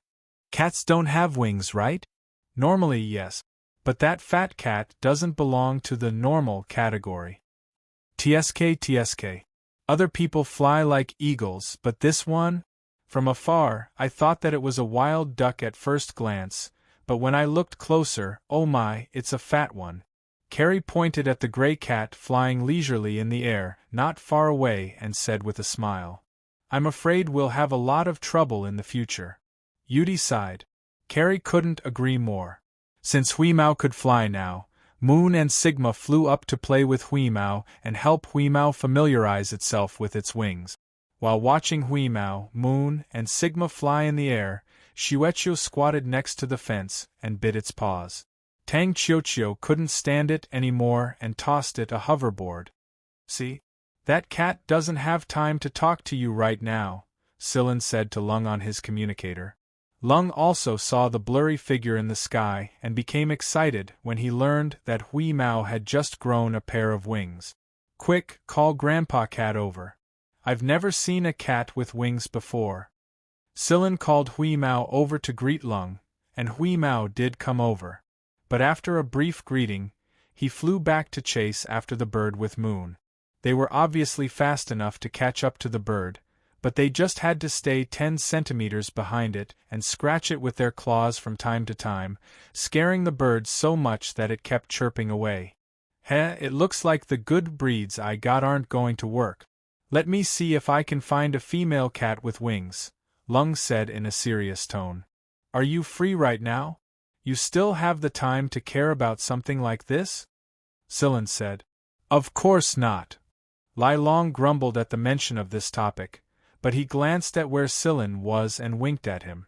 Let's talk somewhere else. This was the Andryer family's property after all, so it was easy for him to order people around. Lung asked someone to arrange a room for Silin. Whatever they were going to talk about was not to be leaked out. Xingfu made up his mind when he saw one of the managers respectfully ushering Silin into the building. It was obvious that Silin was much more important to Lung than Fun Yuzhua, so Xingfu was trying to figure out a way to build a good relationship with Silin. He didn't want to rely on his grandmother and aunt for protection, not to mention that his grandmother and aunt weren't in a good position right now.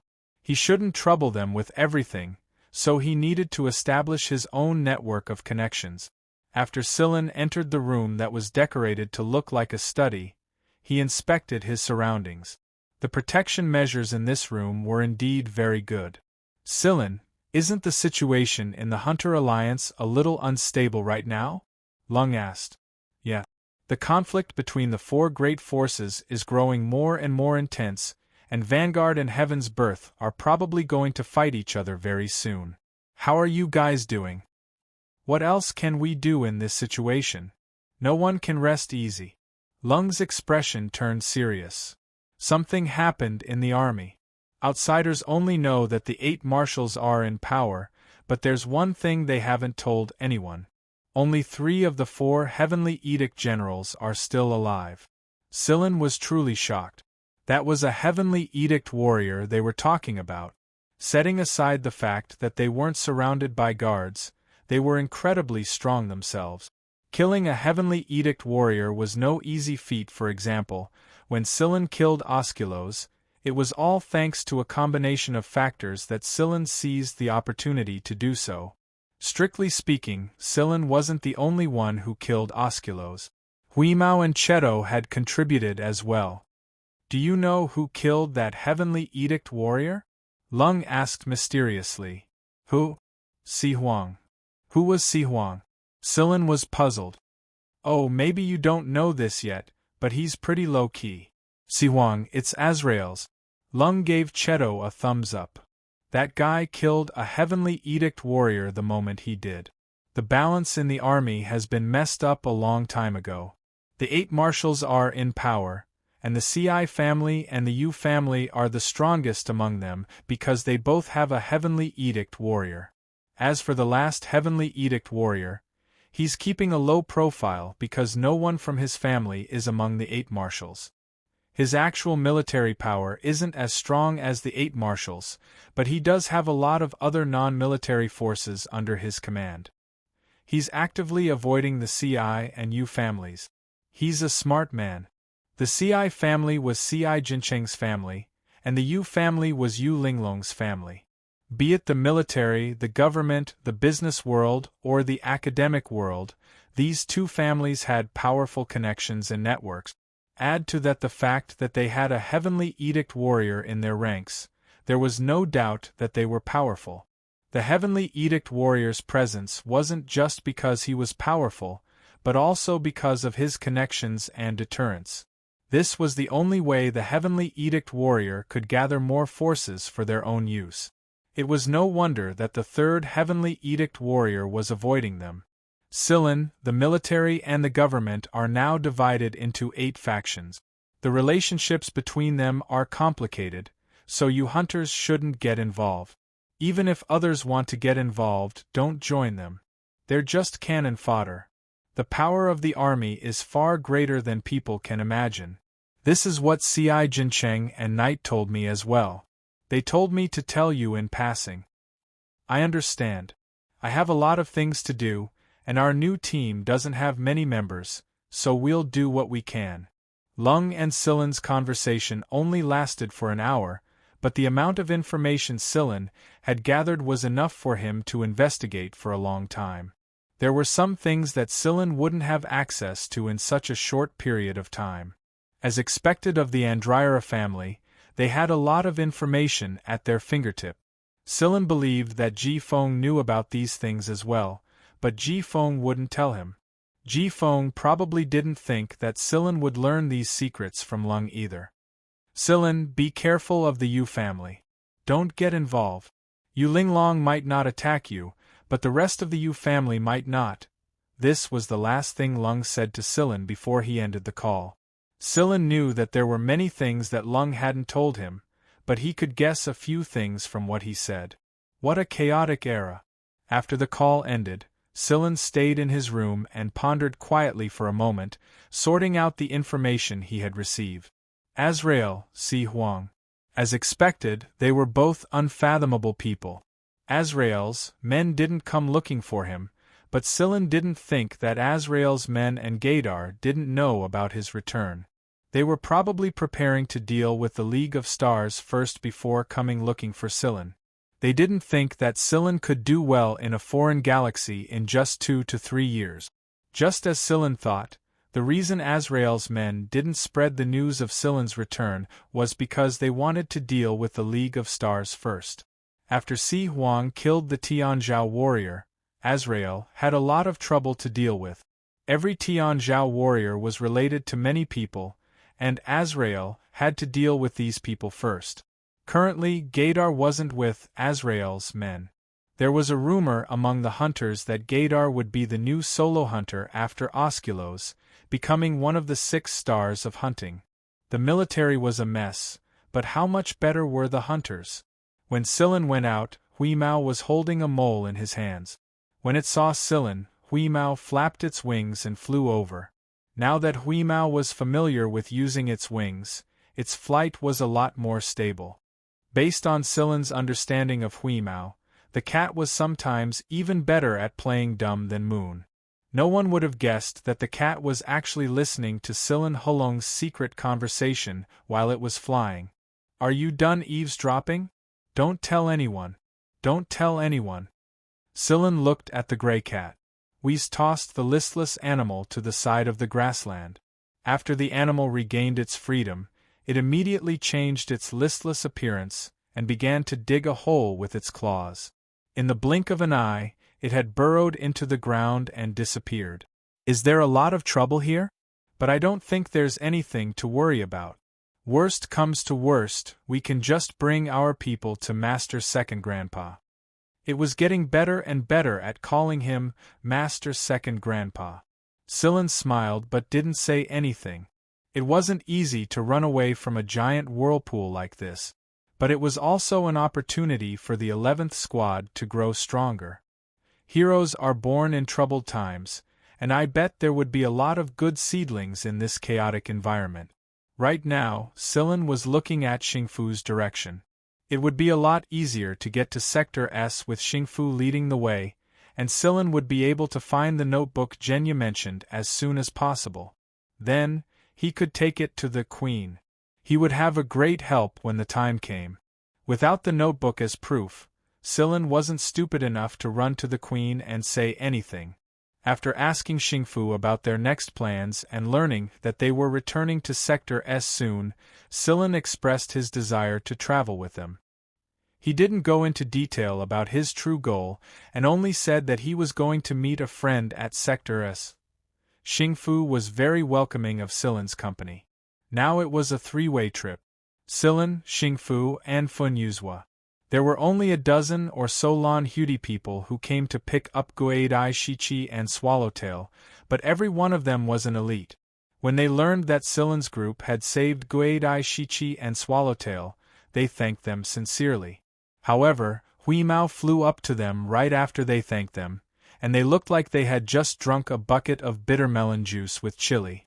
After the matter with Guadai Shichi and Swallowtail was taken care of, Scylla, Xingfu, and the others departed for Sector S. On the starship, Scylla, Shikai, Cheto, and the others were researching how to embed the AI into the starship. Carrie couldn't help them at all, so he stayed in the command room alone and munched on nut. The door to the command room was open, and Carrie could see the few guys outside the door flying around the passageway playing games. Ever since Huimao grew wings, they had changed their playing field from the ground to the sky. Inside the starship's passageway were Huimao, Moon, Sigma, Shueqiu, and the Miantuan hopping between the 4 of them. These guys were always making a ruckus. Huimao generously took out his snakeskin ball. At first, Shueqiu and the Miantuan were a little afraid of the snakeskin ball, but they soon grew numb to it. One of their nerves was just too thick. For Huimao, the biggest advantage of growing wings was that it could eat while flying. Without wings, he would have to stop eating.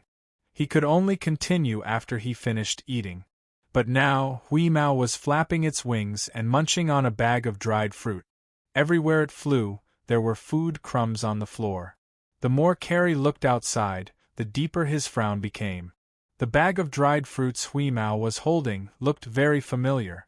Crack! Carrie crushed the bag in his hand. You little bastards have raided my cabinet again. Xueqiu and the Miantuan heard Carrie's roar and ran away.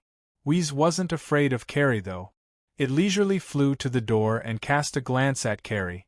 There are only 7 bags of dried fruits and 3 cans of food. We haven't even pried open that big cabinet of yours yet. Also, the dried fruits don't taste good. Fish biscuits are better. You think you're in the right? Carrie looked at Hui Mao. Don't go too far. Hui Mao ignored him and continued to gnaw on the dried fruit. It crunched loudly and the crumbs fell all over the floor. Carrie pointed at the crumbs on the floor. Look at the crumbs on the floor. They're everywhere. Do you have any civility? Hui Mao raised its fat paw and picked up a piece of dried fruit from the bag. What is civility? Carrie was speechless. Carrie grabbed a handful of nuts and threw them at Hui Mao. Hui Mao flapped its wings and did 2 backflips to dodge the hidden weapons thrown at it. It said to Carrie, so lame. This cat could always move at a speed that didn't match its size. I'm telling you, Huolu, don't be too proud of yourself as a cat. Hui Mao bared its fangs and flapped its wings. Before it could reply, Silin grabbed its wings and pulled it over like a chicken. Silin pointed at the food crumbs on the floor and said to Hui Mao, I'll give you 3 hours to clean up the place where you dropped the crumbs. Don't we have cleaning robots? The starship even has a self-cleaning system. Hui Mao retorted. Then I'll deduct your cat food. You're on a diet anyway. Hui Mao's ears drooped. Fine. Carrie was just about to gloat when he noticed a notification on the monitor. A starship is coming. They even have a Corvette. Which family's benefactor is this? Carrie asked. The starship wasn't looking for Silin's group. Instead, it was looking for Xingfu and Fun Yuzhua. Silin learned from Xingfu that it was the young master of the League of Stars, Punius, who had over 80 contribution points. He was a media magnate in the media industry, limitless, and Silin met him at a gathering in Lung. Fun Yuzhua was also on the starship that Punius had entered Xingfu with him. Xingfu was very happy to see Punius. What's the good stuff this time? Punius had a lot of video recordings of exciting games, and Xingfu liked them very much. Ever since he got to know Xingfu and Xingfu, Punius would always show Xingfu and Fun Yuzhua some of his favorite videos. This time was no different. Even Punius couldn't sit still when he learned that Fun Yuzhua and Xingfu had come to Hunting Planet together. He came to them with a video he just obtained. It's the best this time. Super awesome. Punius waved a small storage device in his hand. Come on, let's go take a look. Xingfu hurriedly dragged Punius and Fun Yuzhua to the specially remodeled recording room. The bodyguards were used to this kind of thing by now, so they didn't mind it at all. If they pestered Xingfu too much, it would only anger him. Only 2 bodyguards followed them into the recording room and stood at the entrance. Due to his physical condition, Xingfu couldn't use a lot of powerful guns that required a lot of control, so he could only find comfort in the game. The bodyguards could understand. This video hasn't been released to the public yet. Even if it is, it'll cost a lot of money to watch. It's worth it. Punius happily connected the storage device to the projector, and the entire recording room was instantly filled with the video of the battle. Xingfu stared longingly at the scene in front of him. He could almost feel the hard metal of the guns and the sparks that sprayed out of them. He could see many nimble figures dashing through the smoke-filled battlefield one after another. Explosions erupted one after the other. It looked as if he could touch it, but when he reached it, it was nothing more than an illusion. It was just like his own unattainable dream. Xingfu loved to stand in this kind of video. Even if he knew it was just an illusion and a screenshot of a battle, it was still an addictive and sad experience for him. Xingfu unwittingly became immersed in the scene as he stared at the video. No one else in the recording room noticed that Xingfu's pupils were acting strangely. the rate at which they contracted and expanded gradually synchronized with the flashes of fire in the video. Xingfu felt a sense of anxiety and frustration that he couldn't vent. It was as if something was stuck in his heart, and it was only growing stronger by the second. His dizziness grew stronger by the second, and the images of people running around and the flickering of the flames assaulted his optic nerve. Xingfu's breathing grew more and more ragged by the second. He felt as if he were trapped inside a box, and every breath he took would use up the limited amount of oxygen in his body. The alternating light and shadow in the video assaulted Xingfu's retina and stimulated his brain, disrupting his central nervous system and triggering a series of adverse reactions. To others, this might have been a spectacular and shocking battle. The beautiful video and the fact that it wasn't inferior to the battles of elites in real life was enough to excite any fan of the game. But to Xingfu, it was an unexpected killing tool. Sometimes, one didn't need a weapon to kill someone. A video was more than enough. The two bodyguards in front of the door were handpicked by the queen, and the more they looked at the video, the more uneasy they felt. "There's something wrong with the video. Turn it off," one of the bodyguards yelled. Unfortunately, it was already too late. Xingfu felt like he had reached his limit, but he still couldn't break free from that state. His legs finally gave out and he collapsed to the ground.